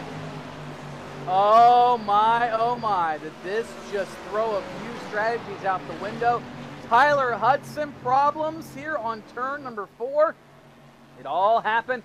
It looked like, well, not really sure what happened, but maybe he got a little too high up in the marbles. And yes, there are marbles in the iRacing service now with this new dynamic surface model. He tried to hold on to it. All that dirt racing experience in his career, well, he kept it off the fence, didn't hit anything. He did go around in front of traffic, forcing the caution flag. and that really threw a wrench into strategies. Among those who are trapped the lap down now, Justin Bolton, David Rattler, Adam Gilliland. Oh, it seems like Justin Bolton just cannot buy a break. And nonetheless, we are under caution here with 84 laps complete. Yeah, they're going to have to hope that everybody in front of them comes down into pit road and maybe they can get a wave around and get back on the lead lap. We'll see how this all shakes out. PJ Sturgis is your leader. Jake has fallen back to position number 2 with Chris Overland, Brian Blackford, and Ray Alvalla, your top 5 as they enter pit road. They are all on the access road and getting ready to come in and get service to the race cars. As we mentioned, Nick Ottinger was in 19th. He moved to 14th on that exchange of pit stops, and he might be moving a little bit closer towards the front of the field here if he can get a good stop from his Ream team. Here comes the 57, the 41, and the rest of the running order down onto pit road. See Nick Ottinger in the box, and we'll see exactly what's up with the Ream Camry, and he has been moving forward now that they got things righted on his Toyota, but we do anticipate, again, 4 tires and fuel. That was the longest run of the race, no doubt, as we were getting close to green. Well, we'd already started green flag pit stops. Down and away, PJ Sturgis going to win the race off. Jake will come out second. Then it's Brian Blackford, Chris Overland, Corey Vincent unofficially, and just behind them, oh, pesky as he might be, Ray Alfalla out in position number 6. That 2-car is on a mission here tonight, Tim. Yeah, he's going to be one to watch as we continue on here. A couple of drivers staying out in the racetrack. Most of these drivers that are staying out in the racetrack, 1 lap or more down, and we only have 31 right now listed on the lead lap, and a couple of those drivers are on the tail end of the lead lap, as you mentioned, trying to get the wave around, including a guy like Justin Bolton, Thomas Davis, Cody Bias, some of those members from the team that did come down pit road and got trapped. 1 lap down, they're going to try to get the wave around here, along with about over a half dozen more cars. Adam Gilliland, the 37, Stephen Gilbert staying out. So that changed their strategy a little bit. Scribner does come down onto pit road. He's listed as 3 laps down, along with a couple of others that are listed 1 or more laps down. So it definitely changes the strategy here as we move forward. We're in the second half of the race already, 83 laps to go. And mentioned a little bit earlier, some of these teams, 40 to 45 is really their target to come onto pit road. Could this very well be a one-stop race from here on in? I think it could be, Tim. I think you're well within the window. You might have to really baby those tires a little bit and play your strategy to perfection, but one ill-timed caution flag, nonetheless, could also throw your strategy out the window and make this a 2-stop race all over again. We almost saw green flag pit stops. We saw a few, but not really a full cycle. Remember, we have yet to really see a full cycle of green flag stops here tonight. And for guys that are trying to work on these race cars, guys like Ray Alfalla that are trying to make time up, guys like Brian Blackford that are trying to claw their way forward, guys like Michael Johnson and Brian Day, who is almost inside the top 10. Where did he come from? These guys love these chances to come down under caution, make the adjustments they need, and get bunched right back up with the rest of the field. This is exactly what the doctor ordered for them.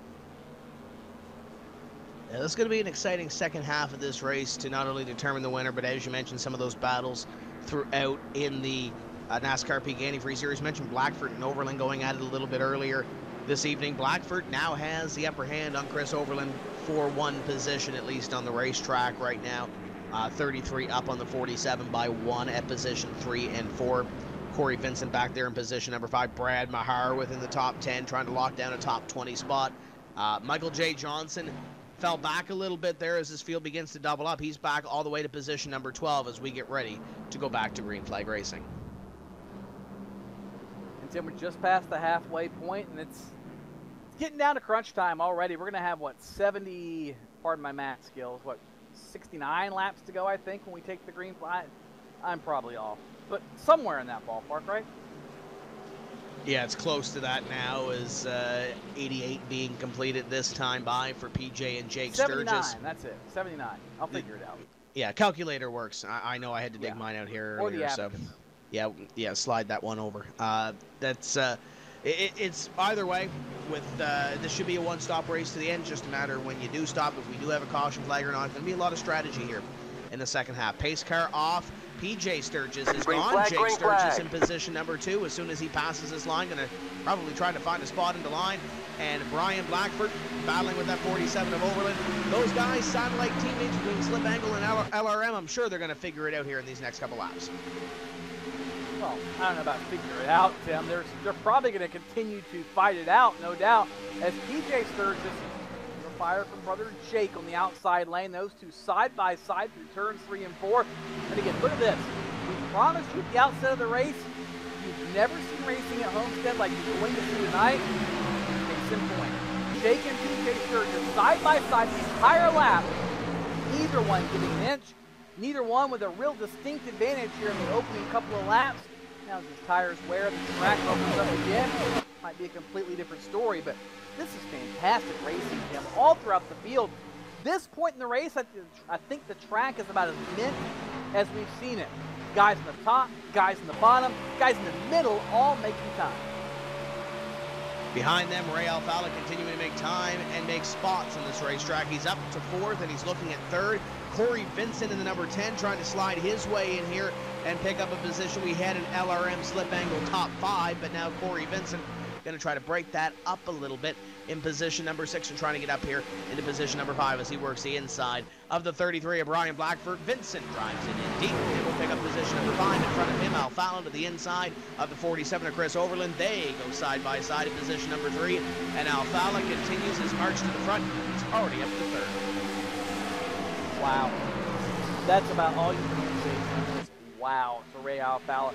Does not let adversity hold him back, despite whatever the problem was at the outset of the race that he chose to pull off for. Well, they got it fixed, they got it rectified, whatever it is. He said, let me at him. And now back in the lead lap and inside the top 3, I think Ray Alfala is definitely a very legitimate contender to win this race. And in fact, he might be more of a shot to win this race, or have more of a shot than anybody. The simple fact that he has had to drive through the field. He has had to use the entire racetrack to know what that race car does. The top, the middle, the bottom, in traffic, out of traffic, somebody in front of him, somebody behind him. He's got a larger data set than anybody else he's racing, and that means he's going to be even more dangerous than he normally is. And now he'll look at the 57 of PJ Sturgis to try to move up one more spot, about 3 car lengths or so. But mentioned a little bit earlier, these passes get a little bit tougher as you move towards the front of the field. Jake and PJ have been the class of the field thus far. We'll see how much trouble Ray Alfala has with his satellite teammates. As you ride on the roof of the Wendell Scott Foundation Ford, just ahead is that 57 and the 41 of Jake and PJ Sturgis. Alfala drives it down through 3 and 4, and we'll try to pick up a little more time here off of the corner and down the front straightaway. The 2 is on the back bumper of the 57 as they cross the line to complete lap number 94. Just incredible, Tim. Continue to watch Alfala slice his way through this field. Last time by, he was in the 30.8 second range. The 2 cars in front of him, a full 1/10 of a second slower. In fact, nobody in the top, well, nobody in the field, anywhere even close to Ray Alfala. That 2 car, he might have been a sleeping giant. He might be getting ready to stink this one up. And the second half of the race, and obviously he had the issue on the pace lap that put him back behind the 8 ball per se, a lap down, had to get the free pass to come back onto the lead lap, and now he's battling. If he does win this race, Tony, and he does win it going away, it was far from easy, but obviously we still have a long way to go in this one, over 70 laps to go before we do crown a winner, and obviously Jake and PJ are not going to roll over for Ray Alfala or anybody else for that matter in this field. Corey Vincent has moved his way up and looks like he's pacing himself for a possible second half run to the front of it. He's pulled away from Brian Blackford, and he's within a second of Jake Sturgis and PJ Sturgis. If anybody has anything else for those 2 and Ray Alfala, could it possibly be the 10 car? It's hard to really say, Tim. Anything's possible. Again, as the track changes, as it rubbers up, as the drivers have to search around for grip, it's anybody's guess who's going to be good when we get to lap 167 and who's going to be in prime real estate to take advantage of a good race car in 70 lap time. Think about that, Tim. 70 laps. It's another pit stop in the middle of this one. Still a very long way to go here at Homestead, in excess of 100 miles. That doesn't seem to want to stop Ray Alfala. Here he goes, looking for second on Sturgis. PJ Sturgis off turn 2. Down the back straightaway they go, and Ray Alfala trying to take that spot away from PJ as they come up on a lapped car. That is the 54 Brandon Bowie. The two looking to the inside. Close call there, coming off of corner number 4 with the lap car, but 2 has that run poised down the front straightaway. He'll try to launch it down into corner number 1, the 57 of PJ Sturgis on the outside, trying to get that run on that outside line and trying to run it down the back straightaway. They continue to go at it for position number 2, and Ray Alfala trying to push the limits of that 57 car a little bit here. And as his essentially teammate, Tim, he probably knows a little bit more about what's underneath that 57 car than anybody else, because they more than likely have worked very closely on the setup in that car. So Ray knows what he's racing against. And what you've got to remember is, while a lot of these teams work with each other, while drivers have teammates, while setups and information are shared, they're not always the same. One driver might like a little bit of a different feel than another driver. One driver wants a different shock package than their competitor. So there are small nuances underneath these setups. They're balanced very similar, but a lot of times there are things put together underneath those cars that each driver likes specifically. Sometimes those likings are a little bit faster in certain racetracks than others. You wonder if Alfala's been faster, at least at this juncture of the event, as he tries to go underneath of PJ Sturgis. Interesting note, Alfala and Blackford, teammates, swapping fastest lap of the race. And Ray Alfala just took that lap last time by, so we'll see if Brian Blackford can step it up here in this next lap. The 41 and 57 way up against the fence. The 2 of Ray Alfala continues to work the inside line, go where they are not. The 2 continues to try to take away that second place spot. Drives it down deep here into corner number 1, the 57 on the outside line, trying to maintain that momentum on the high side. And as they battle, Corey Vincent out static back there, Tony, about a second or so off the pace of Jake Sturgis, and not really losing, but not really gaining a whole lot of time either. Back there in position number 4, and then Blackford completes your top 5, about a 2-car length lead on Chris Overland. For that 5th place position is Alfala, unsuccessful that time to take the spot. 102 laps completed.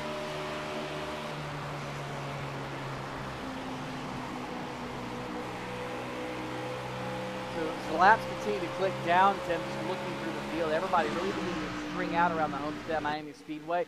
They're stringing out and spreading out. They're using every available inch of asphalt, whether it's the top, the bottom, the middle. Drivers from front to rear are trying to find their groove here around Homestead. That continues to make this race more and more interesting. Some drivers really complaining their cars are becoming harder and harder to deal with in traffic, harder and harder to pass their competitors with. So other drivers, Tim, they're saying the cars are really coming to them. They're starting to move forward. They're starting to feel more comfortable and be able to maneuver those cars where they can pass their competition. So this racetrack, I think, right now is going through a transition period as we get down to the end of it. Justin Bolton and Cody Bias, we mentioned them a little bit earlier, coming down into pit road and getting service to their race cars, and then the caution flag coming out, Tony. They really haven't had the Ray Alfala-esque type run back to the front of the field. Justin Bolton's actually having a time right now with the 32 of Danny Hansen to try to pass the 32. Gets to the inside of the seg pay forward and just cannot get that run to clear him off the corner. That is the battle right now for 25th place. Landon Harrison's behind them. Just a little ways behind them, Tyler Hudson and Thomas Davis are going at it. Cody Bias is ahead of this battle right now by about 0.6 of a second as he battles with the 74 of Taylor Hurst. Hurst will now fall back behind the number 27, and Bias moves up to 23rd place. If they can get a couple of caution flags, Tony, and get back that position, or that track position they lost on that pit stop when that caution flag flew, they might have something for at least a top 5 run. But I think at this point, within the final 60 laps or so, they're going to need some help. Yeah, Tim, they are. It seems like that's been the MO for Cody Bias, Justin Bolton, with some of those other drivers so far this season. They do everything right and still get bit in the filters because their luck is just horrible. Somebody sent them before the Clover or something. But all they can do is just keep soldiering on, keep moving forward, and that's all they try to do. Speaking of which, the 05 of Nick Ottinger, he's back at the 17th spot. He's right there in the middle of a hornet's nest. That's about 15th through 20th or so. They're having a nice little battle as they work on the 33. Yeah, fantastic little battle back here. That's Kevin King just ahead, David Rattler behind. Brad Davies a part of that battle. He's fallen a spot to Andrew Fayash, the third. Fayash going to move up one, as is David Rattler. That's just behind Nick Ottinger, as Ottinger holds down the 17th place position. Looks at 16th on the 29 of Kevin King. And there's a driver up in front of them that we talked a whole lot about this evening. Timu Ibonen quietly having a great run in position number 15 in the NX number 99. Quietly is exactly right, Tim. We mentioned his name, and he's kind of been really an also-ran for a lot of this season, but really seems to be coming alive here tonight at Homestead. Top 15 run, I think, is just the shot that team needs to go into the Pro Series here in the offseason to try to re-earn a spot in the NASCAR Antifreeze Series. Speaking of earning things up front, Ray Alfalla has just earned the second spot. He moved there out PJ Sturgis, and now he's chasing down his other quasi-teammate. That's Jake Sturgis. Less than a car length between them off turn 4. Yeah, Alfalla made light work of PJ Sturgis after he made the move on the 57. Took him a few laps to get past, but now he's on the back bumper of the leader and trying to take away the advantage that Jake Sturgis has, and Sturgis up in front. You'd have to believe that maybe that team, Tony, crunching some numbers, trying to get Jake Sturgis that extra point for leading the most laps here this evening. Ray Alfalla wants to lead a little bit here, wants to get that bonus point for sure, even though it really doesn't matter for Ray Alfalla. He's in second place. He ain't going to change when it comes to the positions, but could possibly Jake Sturgis be thinking, I got to lead the most laps here and maybe get myself a little bit closer to the battle that I have here, currently sitting 9th in the standings, and get himself closer to Busa and Bolton and Vincent? Well, that's one of the agendas that's going to be on the table here, Tim. Sturgis has got a lot more to lose than Alfalla does. For that matter, he's got a lot more to gain than Ray Alfalla does by holding on to that top spot and fighting for this win. Although I think Ray has got a much faster race car at this point. For simple pride's sake, I think Ray wants to go from worst to first. And what a story it would be, because if Alfalla can pull this off and maybe even have a shot to win this thing, it would simply be one of the more remarkable performances we have seen really in the history of the NASCAR Antifreeze Series.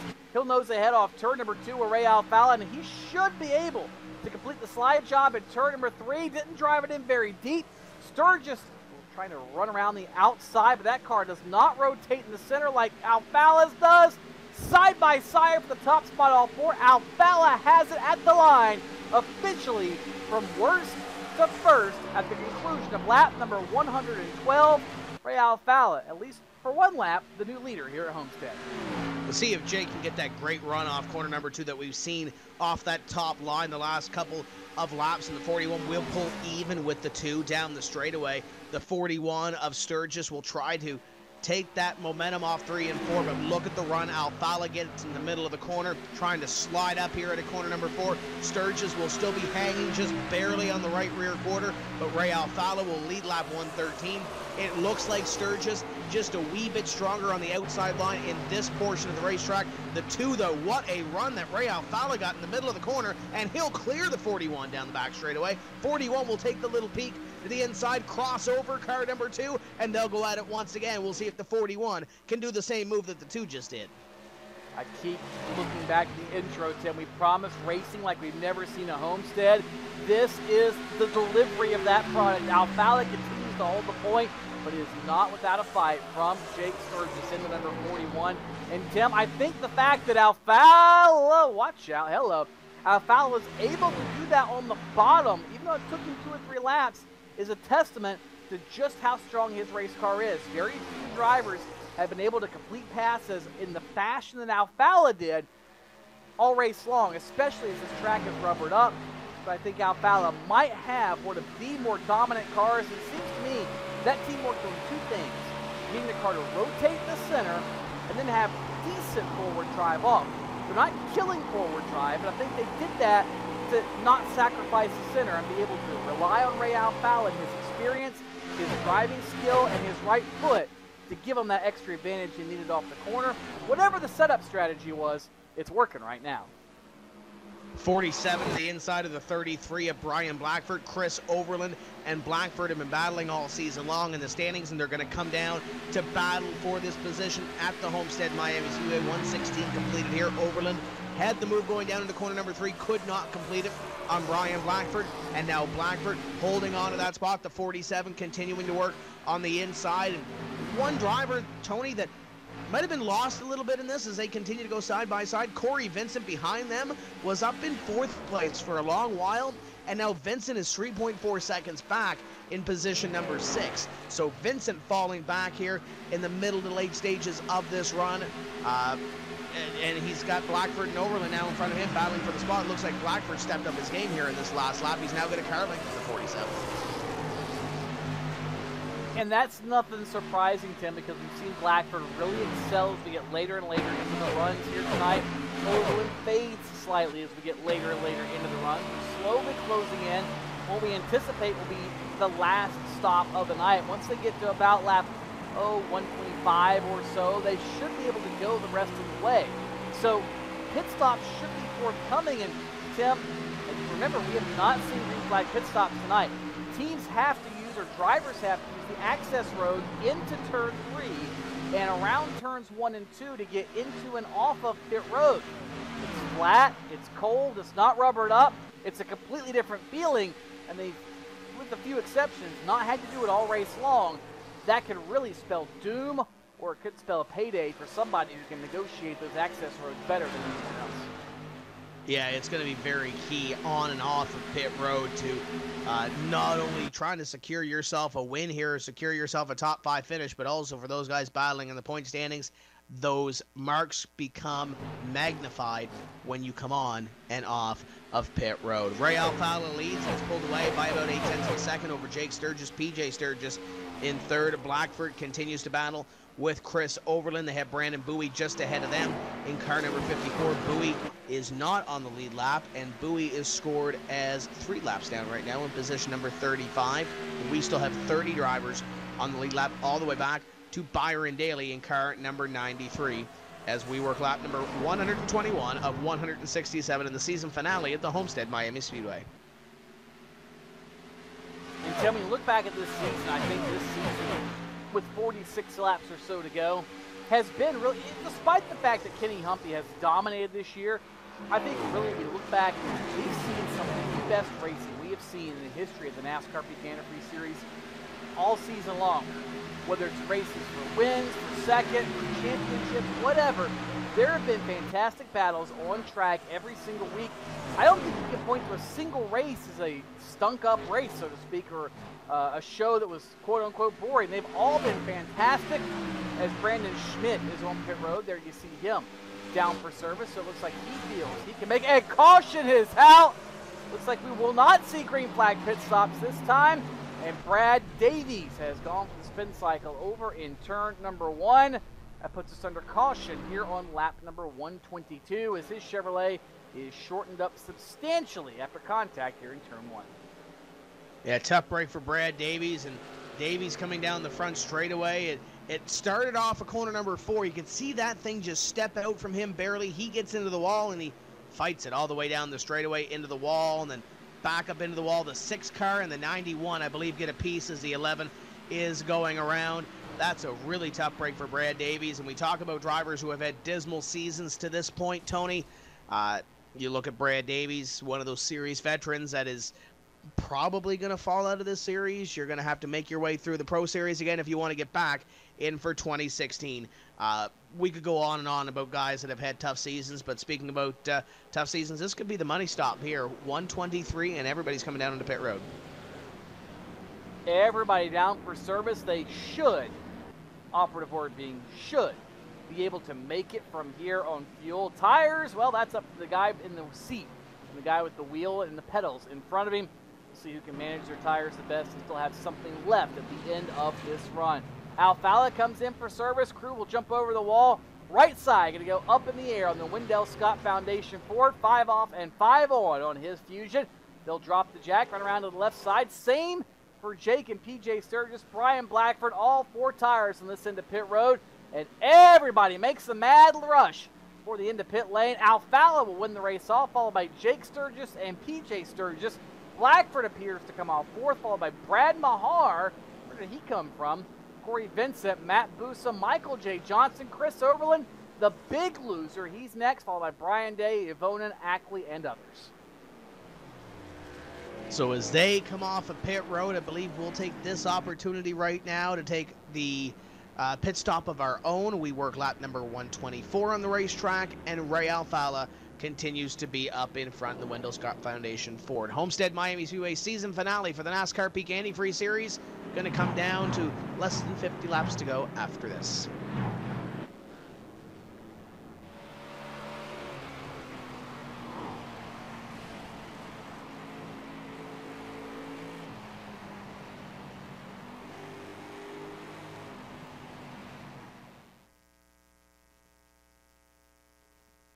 Sorry, guys.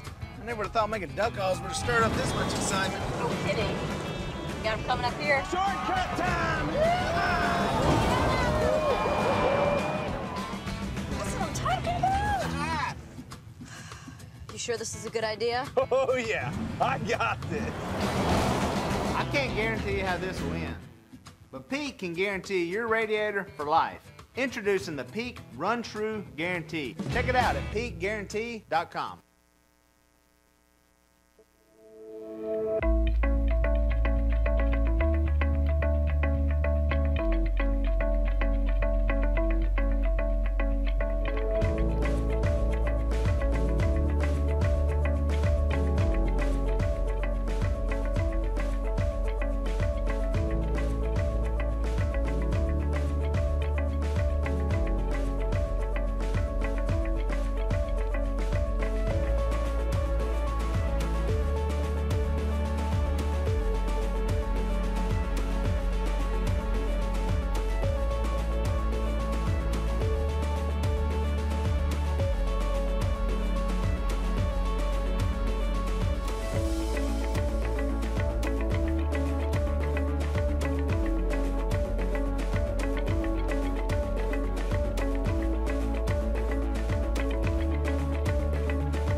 Welcome back to the Homestead Miami Speedway. We will complete lap 126 as we come by the stripe.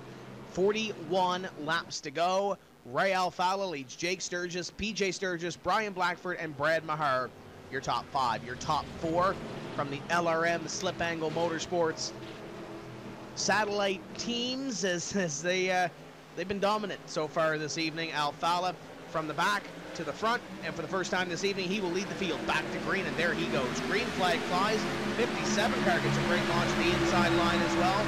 And look at Corey Vincent. Great restart. He's up to Vincent got shot out of a can. I don't know if he was so much shot out of a cannon as much as it was when Brad Mahar fell back. And look behind him, Michael J. Johnson racing to try to stay in the top 20 to keep his eligibility without having to be forced to run the Pro Series next season. He's up to 6th. Talk about coming in the clutch. That's Michael J. Johnson in that black and blue number 39. Meanwhile, Corey Vincent all over the 33 of Brian Blackford. It's a battle for position number 4 as they race off the turns 1 and 2. And Tim, something we noticed in the commercial break, next time around when they come through turns 1 and 2, we're going to hop on board one of these cars, probably Ray Alfala, because he's got the least amount of traffic in front of him. But when you go through turns 1 and 2, 3 and 4, you can see most everybody has kind of been entering the corner on the bottom, sliding up the racetrack. The groove, pretty much, it's not one groove, but you can pretty much see where everybody's been running. Turns 1 and 2, on the other hand, look at this. There's a huge wide patch of rubber on the bottom, and then there's a little bit narrower patch of rubber up top, and you've got two options. If you want to find grip as this track rubber's up, go above that patch, or go below that patch to about the middle of the racetrack. We might see that here in this final run, Tim. Nobody, well, I shouldn't say nobody, but we haven't seen anybody have to try to negotiate that the way that we have earlier. We've had a racetrack that's been fairly green up top until the last 50 or 60 laps. Now, if your crew chief and your team is ahead of the game, they're going to have to set you up and tell you where to run. Right about where Jake Sturgis is right now, and that's where you got to run on Ray Alfala, side by side for the lead. Now down the back straightaway. Down the back straightaway, the 41 going to work the inside of the 2 of Ray Alfala, going into corner number 3. The 41 will have the advantage. The 2 hanging on the right rear quarter, trying to get that run out of corner number 4 and down the front straightaway on that outside line, and Alfala will pick up the lead once again to complete 130 laps. Alfala leads. Sturgis working that inside line, continuing to go toe-to-toe for the top spot. It's closing in. PJ Sturgis and Corey Vincent is within striking distance as well as they go down the back straightaway. Alfala gets the advantage down the straightaway. Sturgis will try to pull even here on the inside of 3 and 4. He's trying, Tim, but Alfala is able to keep that momentum wound up and keep it underneath that Wendell Scott Foundation Ford, and he's making Sturgis use the tires up on his number 41 the more he continues to force it to the bottom of the racetrack. So you can say that. Look at Sturgis right up in the Harry Gant groove, right against the outside safer barrier. Loses ground on entry to Alfala, but look at this. He'll close right up on the back of his Ford into turn number 3. Sturgis wants to go to victory lane, and so does Corey Vincent. Vincent now looks for third on PJ Sturgis in third in 3 and 4. Yeah, as this battle's been going on for the lead, Corey Vincent's been hungry, taking a peek to the inside of the 57 of PJ Sturgis. That last time by, nothing doing there. They get back to single file racing, and we'll see if that number 10 of Corey Vincent can continue to keep up the pace he has. We saw him that long run the last time prior to that caution flag flying. He fell back a little bit. Currently in position number 4. Keep a half eye on that 10 as we continue to work towards the end of this race. The 41 got a great run at a 2 that last time by, but Ray Alfala going to keep his momentum through 3 and 4, and he will lead at lap number 133 of 167. The question now, though, Tim, is how much do you use up? Do you use it up to get up front, maybe hope for a yellow? Do you try to get track position and fend off your rivals? Or do you simply try to sit here and stroke it, so to speak, and try to just use enough, like possibly Ray Alfala is doing, to keep Sturgis, and Vincent behind him? We'll never know how much they're actually using. There's only one person that knows that, and those gentlemen are behind the seats, or behind the wheels, I should say, and in the seats of these virtual race cars. Nonetheless, top 4 are breaking away from the rest of the field. Brian Blackford and Chris Overland are back in 5th and 6th trying to give chase, and again, that battle has yet to go to sleep, because guess what? They've been all over each other for the last half of this race. Indeed they have. It's single file for the time being. Corey Vincent has to pull back in behind PJ Sturgis. Had that run through 3 and 4 the last time, and he's going to try to set it up one more time here to the inside. The 57 going to get that run, though, off of corner number 4, and it's going to maintain position number 3 for PJ Sturgis.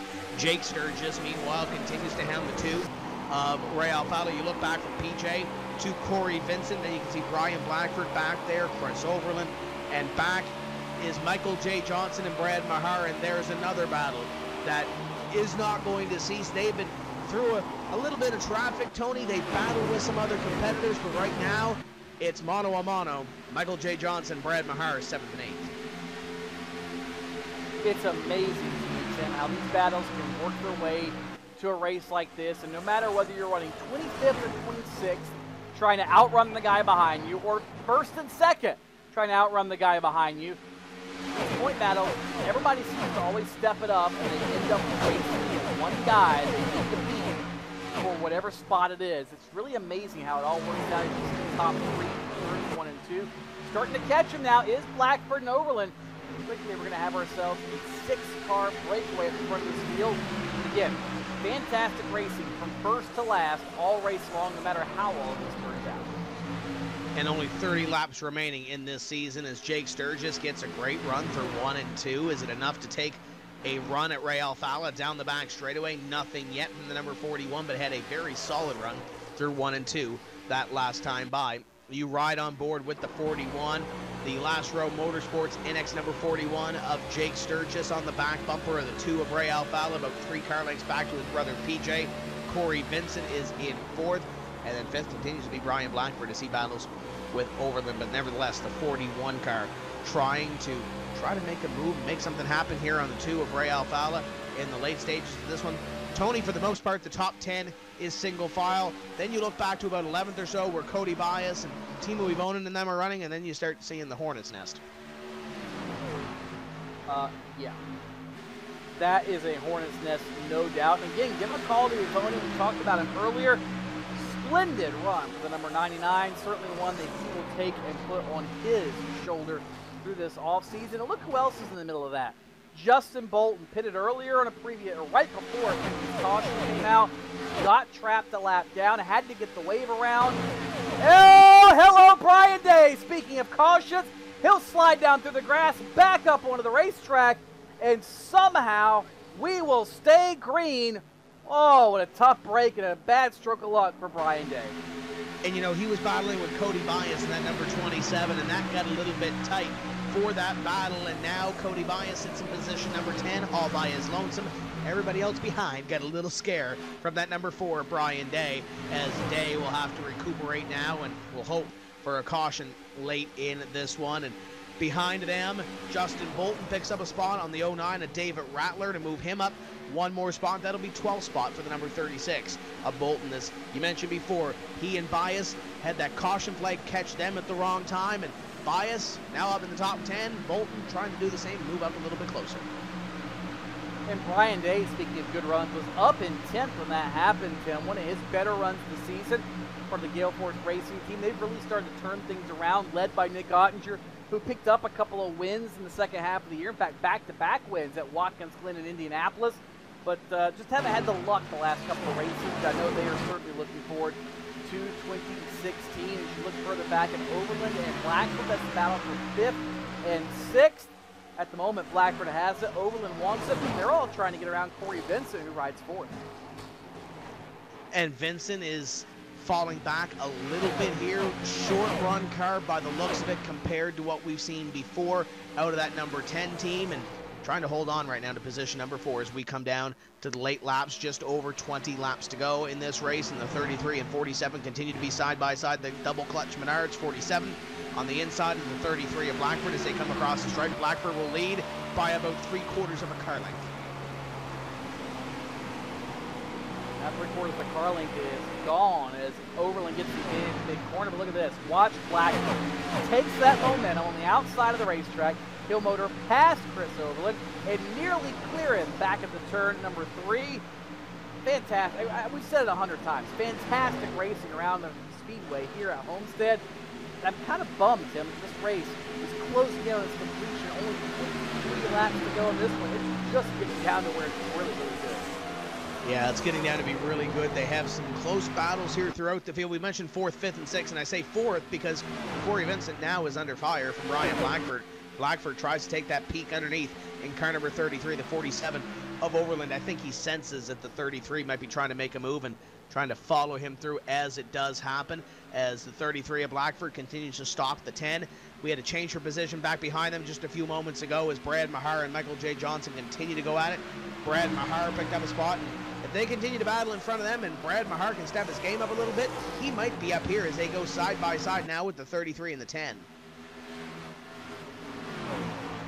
If Blackford can get that spot, that pretty much locks him, at least for the moment, into 4th in the final standings. And, you know, we talked about this a couple of races ago, Tim, but what a comeback story for Brian Blackford. A year ago at this time, wasn't sure what life had in store for him. He had injuries from a go-karting accident, burns and reconstructive surgery in his elbow, and all kinds of hurdles facing him. But he stepped up to the challenge. He really, really made an effort to make things as good as he could for the situation.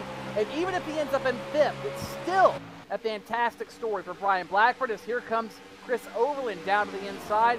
So give a call to Brian Blackford. We're 1 year ago, Tim, I remember, we were calling this race, and Blackford was just simply happy to be in the field running back in about the 35th spot. Today, a year removed from the accident and then some, he's got a shot at a top 5 in points and really a shot at top 5 in this race as he continues to battle his point rival, Chris Overland. And you look at the 33 of Brian Blackford. Blackford, a couple of years ago, really finished the season off solid in the NASCAR Peak Antifreeze Series and darn near won the race at the Homestead Miami Speedway to close off the year. And now he's looking at least a top 5 run. But that car the last couple laps, Tony, compared to the 10 and the 47, has looked downright scary. He had a moment almost with the 10 a couple laps ago, and now he's on the outside of the 47 of Chris Overland. He's getting up close and personal with that wall. on a couple of these laps as he runs the outside, and almost saw it 3 wide on the 10 as he almost went in the middle of the 10 to 47. Now goes to the inside. What a slick move by Blackford to go to the inside here. Well, it's getting down to crunch time, Tim. You either go or go home, and Blackford knows what's on the table. He's trying to claim that spot. There's no more scheduled pit stops left. You've got to make the 4 wheels underneath you work better than the other guy's 4 wheels underneath of him. Blackford has the spot by mere inches at the stripe. So work back to turn number 1. Great battle for 5th spot. Remember, this could end up playing out as to who finishes ahead of who in the 4th and 5th place slots in the standings. Yeah, this is going to be big, and Corey Vincent wants a piece of the top 5 before this is all said and done as well. He doesn't want to let those 2 in front of him pass and give up a top 5 position here at the Homestead Miami Speedway in the final race of the season, this time by 17 laps to go. Overland is all over the back bumper of the 10 of Corey Vincent as he drives it down into corner number 1 this time by. Looks like the 10 drives a little bit deeper than the 2 behind him. The 33's got a great run in the middle of 1 and 2 and catches up to the 47 and the 10 once again as they will go nose to tail down the back straightaway. And Tim, as they continue to circulate through turns 1 and 2, you can see those 2 distinct lines of rubber. That top one getting a little darker and a little darker, and Blackford trying to run between them to get a little bit of grip. It's kind of working for him, but not maybe the way he expected. Whereas Overland and Vincent, they're kind of running up there in the middle of that rubber groove, that rubber line, if you will. Now Overland moves down, trying to cut across the center of the corner. So this dynamic track surface really playing into the outcome of this one, because drivers cannot just be stagnant and run where they've run the last 150 some laps. They've got to search around. They've got to make their car work. Love it. This is the absolute best thing iRacing has developed in the last, well, since its existence. It really has turned the racing on its head. And while it was great before, Tim, this has really added that extra element of realism and has made it freaking spectacular. And keep a half eye on that battle up in front as well. We've been covering this battle for position number 4 between the 10, the 47, and the 33. But keep a half eye on Jake Sturgis and Ray Alfala up there. Sturgis keeping Ray Alfala honest within 2 car lengths of the number 2 as we work forward in the late laps of this race. 1 at 53 being completed this time by, and the 47 and 10 continue to be side by side with the 33 tucked up tight. Fantastic racing for position number 4 to close off this 2015 season. Overland gets that run through 1 and 2, and the double clutch Menards 47 will clear the 10. He'll go up high and open that door for the 33 of Brian Blackford, and now Blackford takes the peak to the inside. He's got that momentum down to the 3. I thought Corey Vincent was about ready to clobber the back bumper of Chris Overland, and he may have even made contact with him. Either way, Brian Blackford snookered them all, got the run off the high side. He now is going to claim 4th spot, but Overland, no crossover maneuver. I love this, Tim. This is just great. Can we please start 2016 tomorrow? Yeah, it's been fantastic racing here this evening, and we've still got just over 10 laps to decide this thing. Top 2 nose to tail, and Brian Blackford and Chris Overland continue to cross each other over and make moves that are within virtual inches of each other, and they continue to work around this racetrack with the 4th and 5th place position. And Corey Vincent, you saw that slide job from the 47. He lost that position to the 33 as well. If Vincent has anything left to get back to the number 47, I'm sure he's going to make a race out of this. Really? You didn't think he wouldn't, Tim, by any means? We talked about earlier that has a short run car, that number 10 of Corey Vincent. Does he have anything left in the tank? That's the question. Whoa, hello, watch out. That was Kevin King, I think, in the grass, the back straightaway. One car had an issue, and yes, that was Kevin King. He kept it straight. We'll stay under green, but Kevin King, major issues off turn number 2, and he will lose a ton of spots while up front. Here goes Sturgis underneath the Ray Alfala. The battle for the race lead and ultimately the win off turn number 2. Alfala says no. Sturgis forced to fall back in line. I think Jake Sturgis realizes the time is now. He's got to go and make something happen. You got to remember, the 2 car of Ray Alfala has absolutely nothing to lose. Jake Sturgis fighting for 9th in points. That's where he sits right now. He's got some positions ahead of him that he can gain if he takes a couple of extra points here from Ray Alfala and takes away the victory, you better believe that Jake Sturgis is going to push hard here, and Ray Alfala might even push a little bit harder. Down the back straightaway with 9.5 laps to go, Jake Sturgis made that move. Does he have anything left to get up to the 2 of Ray Alfala, or does Ray Alfala step his game up in these final 9 laps? I think Ray might have been holding a little bit back before it's all said and done, Tim, just in case this happened. That time by, Ray was a 32.8. Jake was a 32.9. About a half a tenth or so separated them. It was a full tenth the lap before. I think Ray Alfala realized, being the veteran that he is, I don't want to run away from Jake in case something happens. I want to save a little bit in the tank, and maybe, just maybe, we're seeing that manifest itself now while Jake Sturgis continues to pine after that number 2 car, and it just is not working.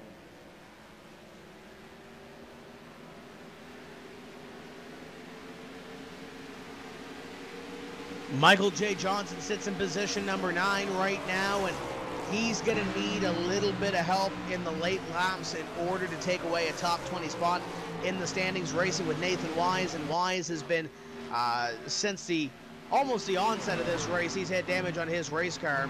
He's 59 laps down in 37th place and on the racetrack and trying to keep a top 20 position. Up in front, Ray Alfala will come by this time and have 7 laps to go, and he's got about 3 car lengths on Jake Sturgis. You mentioned maybe Ray saving something, having a little bit more in the bag. I think he's starting to show it here now. That he is, Tim. He had to wait till Jake made his move, and once Jake began to use his stuff up, then Ray really knew how much he had left. I think it's an excellent move, very veteran move when it comes to the chess game that is racing at Homestead, and I think Ray is doing just the same thing. Okay, I got it far enough ahead of him. Let me just stay right here in case he has a little bit more that he hasn't shown me. But I think Ray Alfala is out to prove a point here tonight. Worst to first, and then domination ever since he got to the point. And it's about 4/10 of a second now. That last lap by, he picked up another car length or so on that gap. PJ Sturgis back in position number 3, and he can't really rest either because he's only got about 3 or 4 car lengths on Blackford, and it looks like Overland, he's going to need to step it up soon here because he might very well lose that spot to Brian Blackford, who he's been battling with all race long. Vincent Mahar, they have their battles, and look at Tyler Hudson right on the back bumper of Matt Busa. That's for 8th place. They're side by side off 4. Where did Tyler Hudson come from? Great run for a Hudson, former series champion. He nearly picked up a win here a couple of years ago in his championship season, where he clinched the title here at Homestead by just a few markers over Ray Alfala in a fuel mileage thriller. And he now is in the top 10, is Tyler Hudson. But Tim, look up at that battle for 3rd through 5th. PJ Sturgis holds the key, possibly, to Brian Blackford capturing that 4th spot in points. And while Blackford is closing in on the number 40 or on the number 57, he's running out of laps. If Blackford gets around him, it's all his, no question.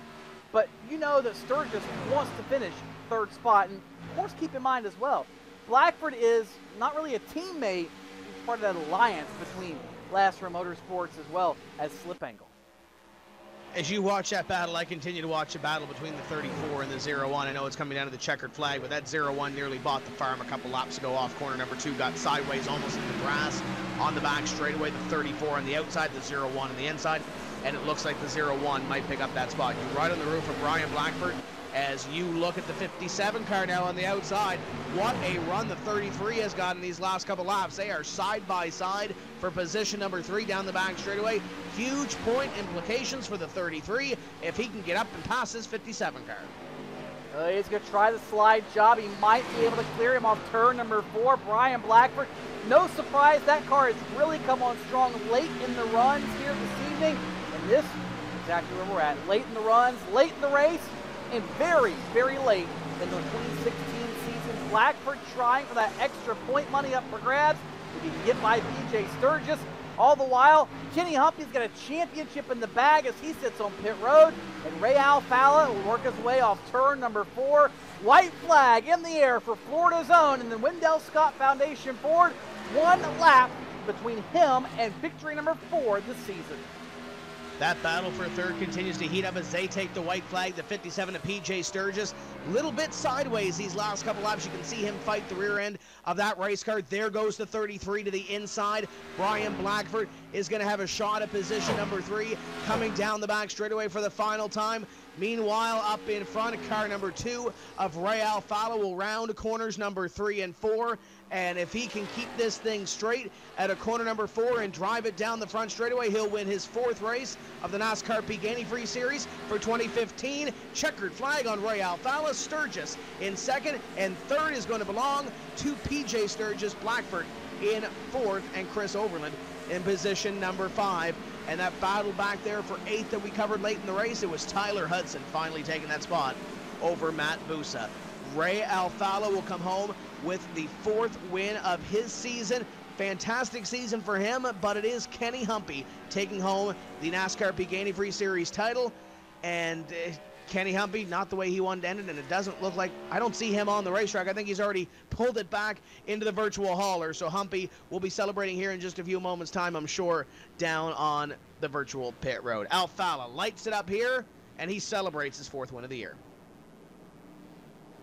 Probably the most convincing win of the season for anybody, of course, Ray Alfala included. And I think, though he finishes 2nd in 2015, this race, this event, remember this, Tim, next year when Ray Alfala makes another championship tear and another campaign for the trophy, remember this race, because this one defined him as a true champion. All the adversity he had to go through, everything he overcame to come from worst to first and dominate the second half of this race. This is one to put on the mantle and really look back on for Ray Alfala, and I have a feeling this one will be a rallying cry when we get to Daytona next February. He started the season off with a win at Daytona. He finishes off the season with a win at Homestead. And if you're keeping score, the Slip Angle Motorsports and Last Row Motorsports Technical Alliance swept the top 5 here this evening. Alfala, the Sturgis brothers, Blackford, and Overland. We're going to step away for just a few moments' time. We will bring you back to the post-race show where we'll talk to your top 5 finishers, and we'll try to grab a couple of words with your champion, Kenny Humpy. Don't go away.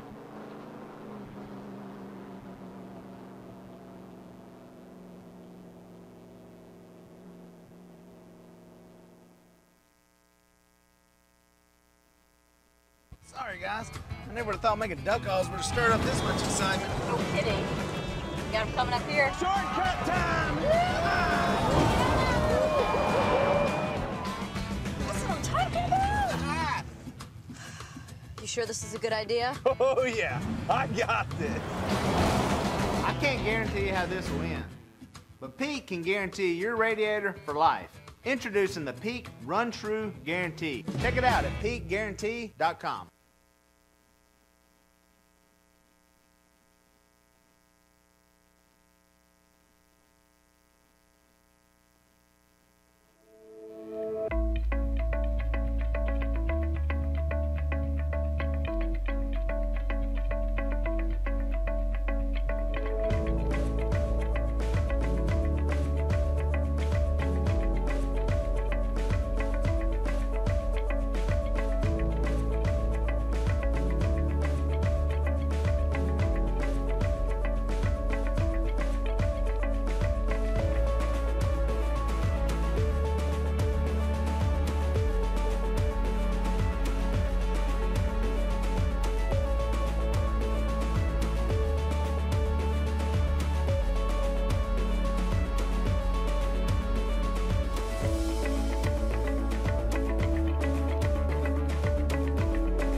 welcome back to Homestead Miami Speedway and the conclusion of the 2015 NASCAR Peak Antifreeze Series season.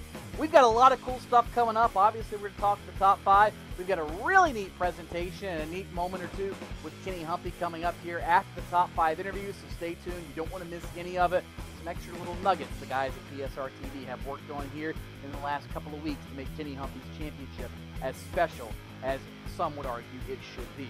Nonetheless, the first guy we're going to talk to ends up with victory number 4 in the 2015 season. Between himself and Kenny Humphrey, they combined for over half of the wins this season. And this guy drives car number 2. He's standing by with Tim Carey.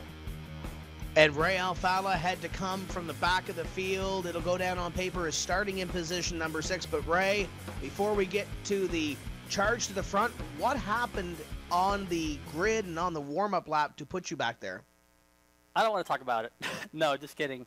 Earlier this week, I changed the starter button, and I forgot about it. And I turned my car off on the grid to save some gas, and then I went to hit the starter, and it didn't fire. And I thought for some reason, it had reset itself, and I still had forgotten that I had changed it. So I just went ahead and got towed back to pit road, and then started the race lap down in 40 seconds. So I was panicking there for a few laps, but fortunately we got a few of those. And talk about that charge towards the front of the field, because you were passing cars at will once you got back on the lead lap.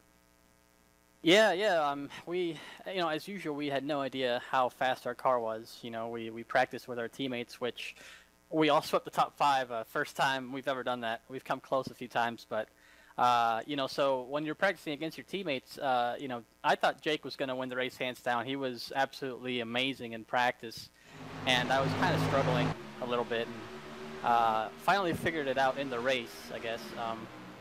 But yeah, when your teammates are really fast and you don't have good cars at all, it's really difficult to know how fast you really are.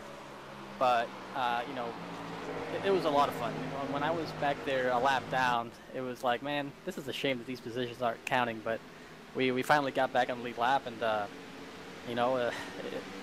can't wait to just watch the broadcast and all the crazy stuff that happened. It was a lot of fun. I think running the high side for the first time ever, pretty much at this track, it's just a joy to race on.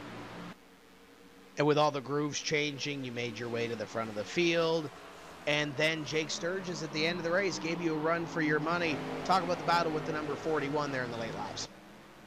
Yeah, it was just like practice. We were doing like 41 lap runs in practice, and it was actually a 41 lap run to end the race. And I knew Jake was really fast, and I didn't quite know if he was holding back. And then he went for it with like 10 to go, dove it into the bottom, and I thought he was gonna slide up and clear me, but it didn't quite work out.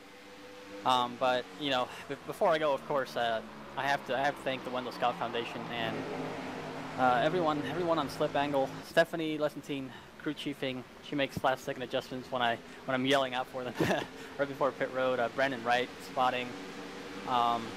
Lisa Pineda, she's just just great for the series, great for our team. She does so much for us, and she's just an amazing friend.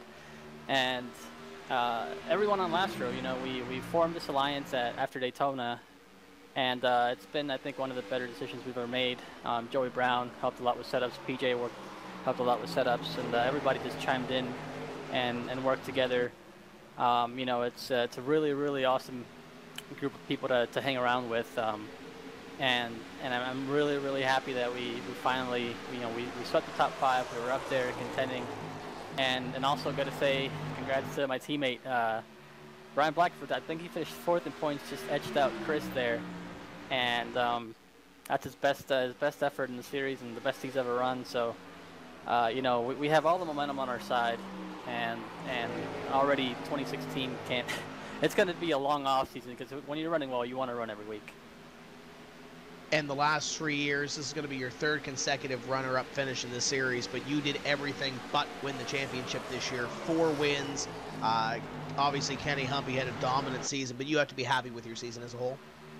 Yeah, very happy. A couple weeks ago, I think they asked me if it was a curse, and I said, well, no, not really, because no matter what, you go out there and you try your best, and if you come home second, you know, you got beat by one person, but you still had a really good season. And so, you know, I'm really proud of the effort, and that's 5 straight seasons now contending for championships, which that's all I can ask for, you know. And you can't do it without a really strong supporting cast, and I'm really, really happy with my team, Slip Angle Motorsports, and the help we get from Lastro. So, you know, I can't wait for next year. Unofficially goes down as 13 points. Ray Alfalla finishes second on the season, and his 4th win comes this evening at the Homestead Miami Speedway. Congratulations to the Wendell Scott Foundation Ford team. I believe Tony has caught up with a driver who has finished 8th place in the point standing, second here this evening, led a bunch of laps, Jake Sturgis. Led a bunch of laps, had a shot to win, but Jake 1 spot short.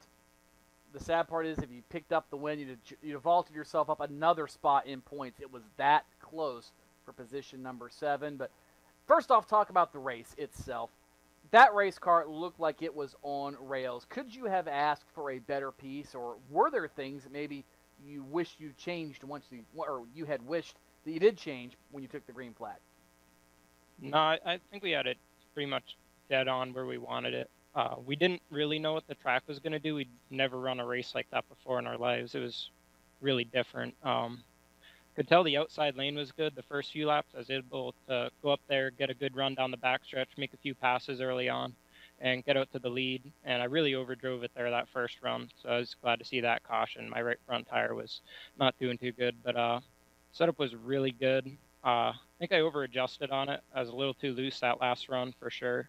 Looser than I think I've ever been, and didn't really have anything for Ray there. But never been that disappointed with the second place in my entire life. I really wanted that win, but it was good to see Ray get it, and good to see our whole team and setup get the top 5 there, 1st through 5th.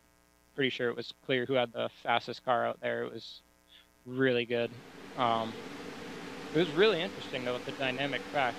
So far, I don't think it's worked like that at any of the other tracks before, but the preferred groove there, one groove up from the inside where normally everyone runs, all of a sudden it just sort of died there and lost half a second a lap and had to move up. Where was that? Right at lap 39, lost half a second there through 1 and 2. Then the next lap, I tried it again and went even slower, another half a second. So moved up to the top there, and we basically just stayed there the rest of the race. Seemed better, and then about halfway through the race, the same thing sort of happened over there in 3 and 4. We moved up to the top there for a while, and then the last round, suddenly we're back on the bottom again. So it was real tough to keep up with the track. It was changing all the time, but it was also really cool. It's a new thing here on iRacing. It's really great to see it work like that. You took the question and the answer right out of my mouth, I guess. I was going to ask you exactly how all that worked in the seat. We documented how the track was changing a few times throughout the course of the race, and it is really, really cool to see how the racing changed, how it essentially improved from years past, and man, what a product they certainly have here tonight. What kind of momentum does this give you for 2016, Jake? Obviously, we know you wanted to pick up a W, and this one really stings, but what does this do for you, knowing that Daytona in February, that you guys have a very, very dominant organization? Well, setting my sights on the championship for sure. If I can run with Ray like that every week, definitely got a shot at it. I told Ray before this race I'm going to go out there and win it, so he made sure I couldn't do that. But we'll see what happens next year. Car might change a little bit. We might get the low downforce package since NASCAR is going to run that next year, so we'll see how that affects our setup. But past few weeks we've been real dominant and haven't had to change too much on the setups, just fine-tuning it. So we'll see how it goes next year. I just really want to thank the guys over at Lastro Motorsports and Slip Angle Motorsports for all the help they've really put in on the setups this week and every week. Usually I just show up and say, hey guys, what's the fast setup? And I load it up and go and drive around. But this week I put thousands of laps into it, fine-tuned on that setup as much as I could, and I felt like it really paid off and really showed a lot more than I have any other race in this series ever. That's Jake Sturgis. He finishes a disappointing second here tonight at Homestead. I think Tim Terry's caught up with the guy that ran right behind him. And that's PJ Sturgis. And PJ, you had to battle with Brian Blackford at the end of the race. Let's talk about the battle with the 33. Yeah, I knew Brian was going to be fast in the long run. All week in practice he was. So at the end there, I was just hoping I always could hang on, and luckily I was able to kind of pinch him off and make him burn his stuff up. But man, that was a lot of fun. Congrats to Ray on the win, and Jake for all the work in the setup all week and showing what he's capable of when he actually practices for a race. So that was good, and the whole alliance for the sweep in the top five. It's been a good week and a great season. And you had a pretty stout piece yourself, even led some laps here in the middle stages of this one.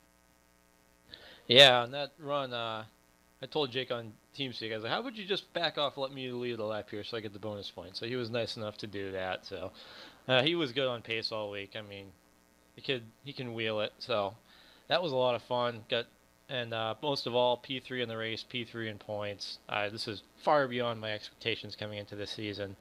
So thanks to everyone that made this possible. Slip Angle, Motorsports, all the guys there and at Lastro and iAnalyze, V-Racing, and all the guys back at NX that support me and make this all possible every week. It wouldn't be possible without them. Before we let you go, let's talk about this season. You mentioned P3 on the year. At this point last year, you were fighting to keep yourself in this series. You finished 19th in the standings and now 3rd. Pressure's off again. You don't have to race through the Pro Series to get in, but you had a little more breathing room this year than you did last year. Oh yeah, that part was definitely nice, but stress doesn't stop. We got the Endurance Series, the Blank Paint Endurance Series at Road Atlanta this season, so we're trying to get the licenses for that going, so from one race right to the next, so the stress level doesn't go down at all, but yeah, it's been a lot of fun. My only goal going into the season was just to have fun with it and try not to be stressed out too much, but those last couple of weeks, seeing Chris and Brian creep up in the standings on me, that was nerve-wracking to say the least, but overall, I had a blast. Thanks to everyone that did it, and it's been a good season. And Tony Stevens, he held them off not only on the racetrack here this evening, but also in the point standings. PJ Sturgis coming home with a top 3 run this evening and also in the season-long point standings. One of those drivers that he raced late in the year for that 3rd place position in the standings is Brian Blackford. I believe you've caught up with him. It's funny how the next few guys finished the same in the race as they did in the standings. We mentioned earlier how this race is kind of a microcosm of the championship in itself, and Brian Blackford, you really seem to overcome some stuff early, whether it's a bad qualifying run or simply a miscue in the setup, whatever it was, you really had to drive through the field. How was it easier to pass cars earlier in the race than it was later, or was it simply a matter of you had stronger cars to pass later in the race? Yeah, it was a little bit easier to get around some of those guys. They, especially once the tires got a little bit of laps on them. So guys at Slip Angle and Lastro, they put together an amazing setup once again, and got a lot of people to thank. This season has been incredible. Lisa Pineda, she's a great leader, and I love my yellow rims tonight. I might keep them for next year. Ray, he's a great teammate, and couldn't do what I do without him. And Stephanie calling the shots on pit road. Brandon Wright, he's my spotter. He's done an amazing job all season. Jake Sturgis did a lot of work on the setup this week, and I can't thank him enough. He's a heck of a guy, and I wish he could gotten a victory this season. He definitely deserves it, but just gotta give a shout out to Overland and PJ. Man, those guys, we were battling really hard in points, and I honestly can't believe that it came down like that. That's the hardest I've ever driven in a sim race before. I'm just kind of blown away. I hope that was as fun to watch as it was to drive. Shout out to BBR guys, Jake, Delonte, Kyle, Brandon. You guys are awesome. Keep up the great work.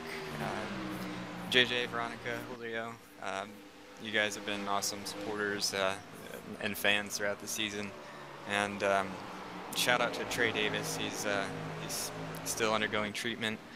Obviously, we got a lot of sponsors and supporters. I just want to thank really quick the Wendell Scott Foundation, Shanique and Warwick Scott. They're incredible people, and looking forward to doing great things with them. The Breast Cancer Research Foundation, Ford Performance, St. Petersburg Health and Wellness, Dr. Cole and everybody there, Acupuncture and Herbal Therapies, Dr. Lindy.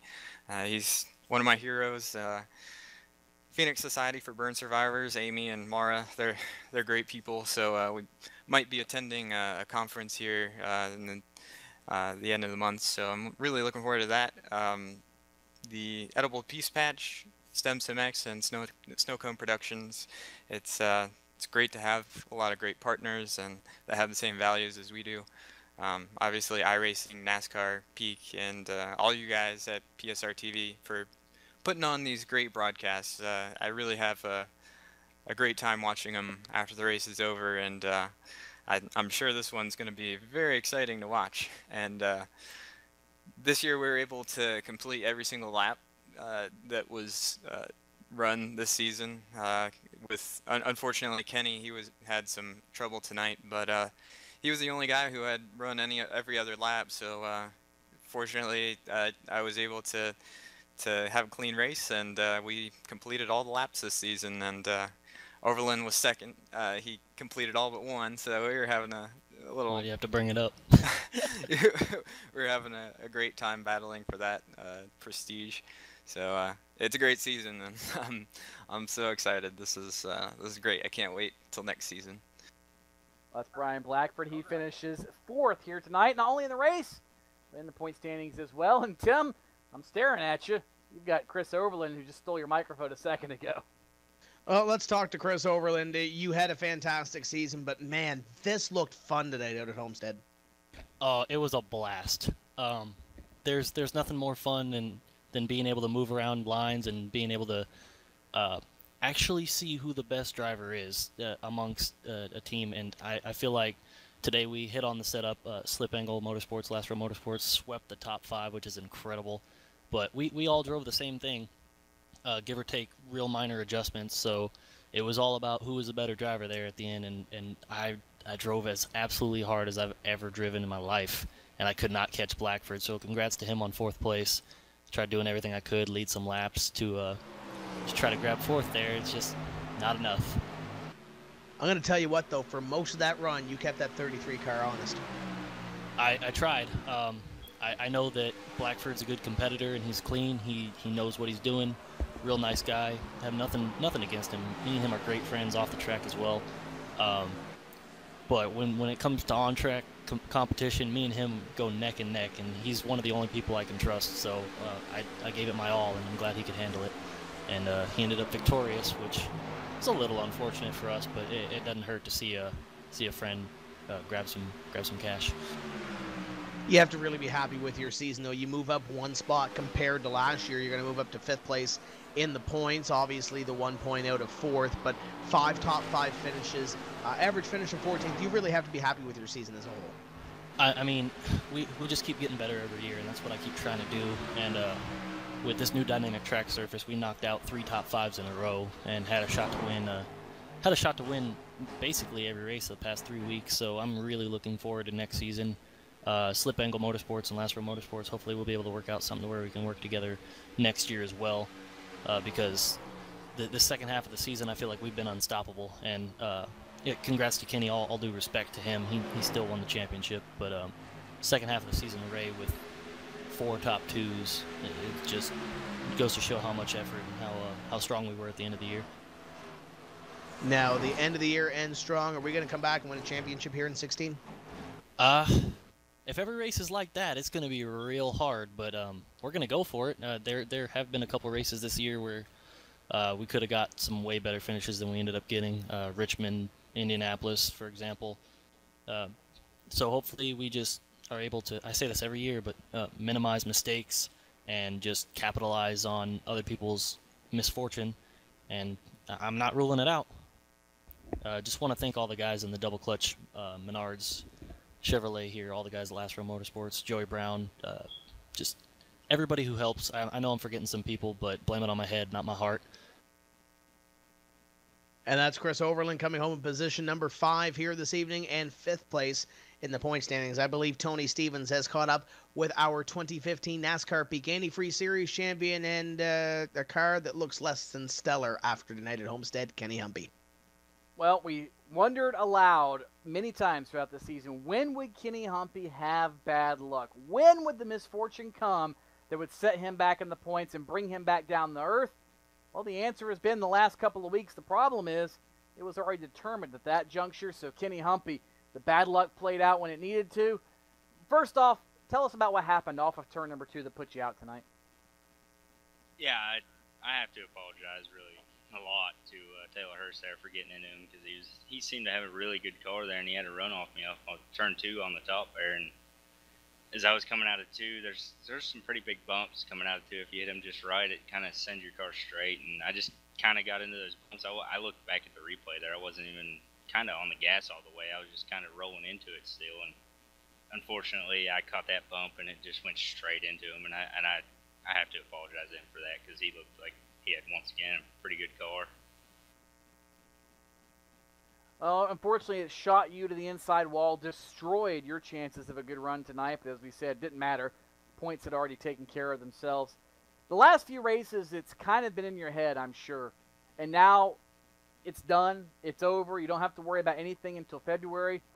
You get all the pomp and circumstance. You get a huge check. You get a trip to Miami. You get to be recognized as a NASCAR champion in Charlotte with the rest of the NASCAR Touring champions. What does this mean for Kenny Humpy, a guy who's been sim racing for the last few years? And where does this rank in your life accomplishments? It definitely ranks up there. I mean, it's a huge accomplishment to win this series. I mean, you got the best sim races in here. Like Ray, congratulations to him. He won tonight, and their team has been on a roll here these past few weeks. But luckily, we had that gap that we had there early in the season. But no, I mean, it's a big accomplishment, and you know, I'm proud to be a champion of the series, and I can't thank everybody at Peak and iRacing enough for just, you know, putting this series on and you know, giving it the exposure that they do and everything like that. So it's definitely a huge accomplishment, and I can't thank all the guys on the team. They're the ones who, you know, made this happen with all their hard work with the setups. I know we've been a little bit off here in the past few weeks, but they'll get it figured out, and we'll get it straightened out as a team together. And you know, everybody just came together here throughout this year, and I was the lucky one enough to have all the luck go my way and to be winning races and to be doing all that stuff. But it could have been either one of us, you know. If luck would have just fallen one other way throughout that entire year, it could have been Bolton or, you know, Cody Bias or Kevin King, you know, winning the championship. So I was lucky enough to have all the luck fall my way, and I can't be more proud, like I said, to win this championship and to be going down there to Homestead. A year ago this time, your fellow Team Peak driver, Michael Conti, took his winnings and began to invest it a little bit in some real racing and try to jumpstart his career there. Any plans for Kenny Humpy? Or you go racing, you go pay off student loans, you go on vacation, go to Disney World? What's Kenny Humpy doing now?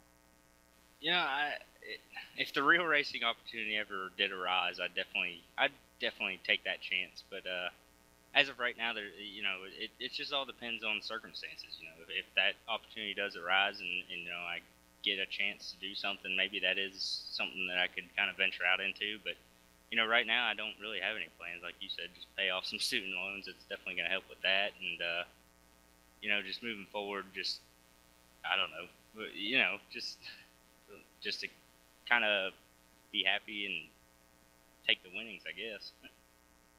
Well, you got a long time to think about it. You're going to have a fun trip to Homestead. You're going to have a great time. They've got a lot planned for you, I promise, and I'm sure I'll be seeing you sometime before it's all said and done when you get up here to the banquet for Charlotte. So enjoy it. It's going to be a heck of a ride. Congratulations, Kenny Humpy. You're going to make a fine representative of the NASCAR Peak Antifreeze Series for the next year. Thank you guys and everybody here at PSR TV that puts these broadcasts on, and all the affiliates that broadcast it out there. So, you know, everybody at Peak and everybody at MRN and all those other affiliates that you guys have, I can't appreciate it enough, and hopefully I can be that representative for this championship that they're looking for. I'm sure you'll do fine. That's Kenny Humpy, the 2015 NASCAR Peak Antifreeze Series champion. And don't leave us just yet. Kenny, we got a nice video presentation for you and everybody else watching at home as well. And Tim Terry, this season, this race, your final thoughts before we sign off for the final time for the Peak Antifreeze Series season this year. Fantastic way to close off the season. Exciting racing, top to bottom. Ray Alfala has his issue on the grid, and then comes from the rear of the field to win this race, and Jake Sturgis put up a fight at the end of it, and everybody throughout the field had a dancing partner throughout this thing. Tough break for Kenny Humpy, and the race becomes home once again with the championship. Congratulations to the whole team for the championship season that they had, and even throughout the standings, you had Justin Bolton running well, you had Kevin King running well. The list goes on and on of those guys that continually put up great runs each and every week. Ray Alfala, third consecutive runner-up finish in this series after winning the 2 championships. Ray's going to be tough again next year. Kenny's going to be tough. That whole top 20, whoever comes from that Pro Series is going to have to be on their game and be on their game every single week if they want to contend for the NASCAR Peak Antifreeze Series Championship in 2016. It's been a pleasure to call it again in 2015, and I can't wait till Daytona. Tim, I have to agree with you. It's going to be stout. It seems every year the competition level just gets a little bit higher and a little bit higher and a little bit higher. This season, no exception. You literally had to beat Kenny Humpy every week, and a guy who's won 5 races and had 11 top 5s, that's a pretty tall order to be in front of him every single week to try to make up any points. He just obliterated the competition this season. The last few races, yeah, they're a blip on the radar, but it really didn't matter. He was that good that early that he had a chance to kind of throw away the last couple of races, even though the last 4 races you couldn't drop. It didn't matter. His lead was that big. But as you said, you look on the inside and the outside of who's going to be in the NASCAR Peak Antifreeze Series guaranteed next year. Patrick Crabtree, in. Nathan Wise, in. They were on the bubble. Brad Mahar was in the bubble. He's in. So's Casey Tucker and Taylor Hurst. On the outside looking in, they have to run through the Pro Series. Michael J. Johnson just 7 points short. Cody Bias, another handful of points out. Then Chad Lawton and Danny Hansen, Andy Fayash III.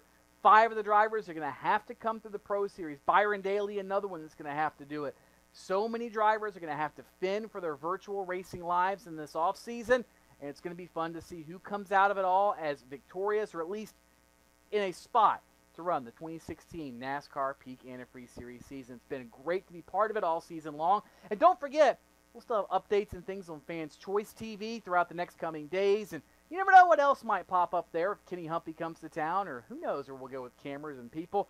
There's a lot of fun still to come. And, of course, a championship celebration for Kenny Humpy is yet to come as well. It's been a great season. It's been a long season. It's been a fun season. Once again, we're privileged to bring it all to you. Tim Terry, Joe Cortez for most of the season, the entire PSR TV staff, and all the people we work with. My name's Tony Stevens. Say congratulations to Kenny Humpy. And for Kenny, we have prepared this little piece. We want to say so long to the next NASCAR Peak Antifreeze Series season. Stay tuned. There's still a lot more racing to come on PSR TV in the offseason. The iRacing Pro Race of Champions and many other special events. We're not going anywhere, but until Daytona, the NASCAR Peak Antifreeze Series is over. Kenny Humpy is the champion.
As he works through corners number 3 and 4, the Peak Antifreeze, the team at number 58, and unofficially he will come across the line as the 2015 NASCAR Peak Antifreeze Series champion. Kenny Humpy will win his first title.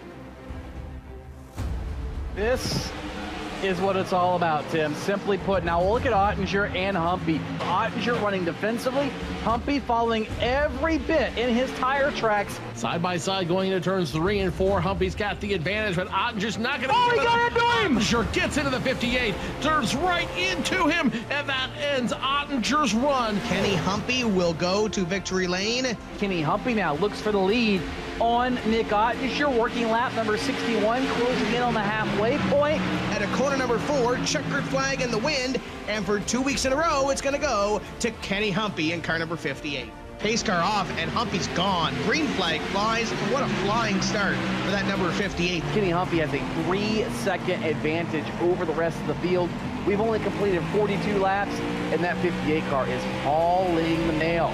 Kenny Humpy, you can't argue with the setup he's got under his car. Last time around, he picked up an extra 1/10 of a second over Ray Alfalla. And that means Kenny Humpy will have won his 3rd NASCAR Peak Antifreeze Series race of this short season. Kenny Humpy takes the lead. That tells me that car is just what we have seen in the past. Very fast early, but extremely fast late. Super balanced, and a long-run race car. Kenny Humpy, dominant here at Dover is an understatement. 30 laps to go. The pace car is off. Kenny Humpy again on the loud pedal. Oh, it is the 58 car of Kenny Humpy, who will round 3 and 4, come up to the checkered flag, and he'll win his 4th race. And your point leader going to extend that point lead in a huge way. Checkered flag at Michigan, and round number 9 of the NASCAR Peak Antifreeze Series goes to Kenny Humpy.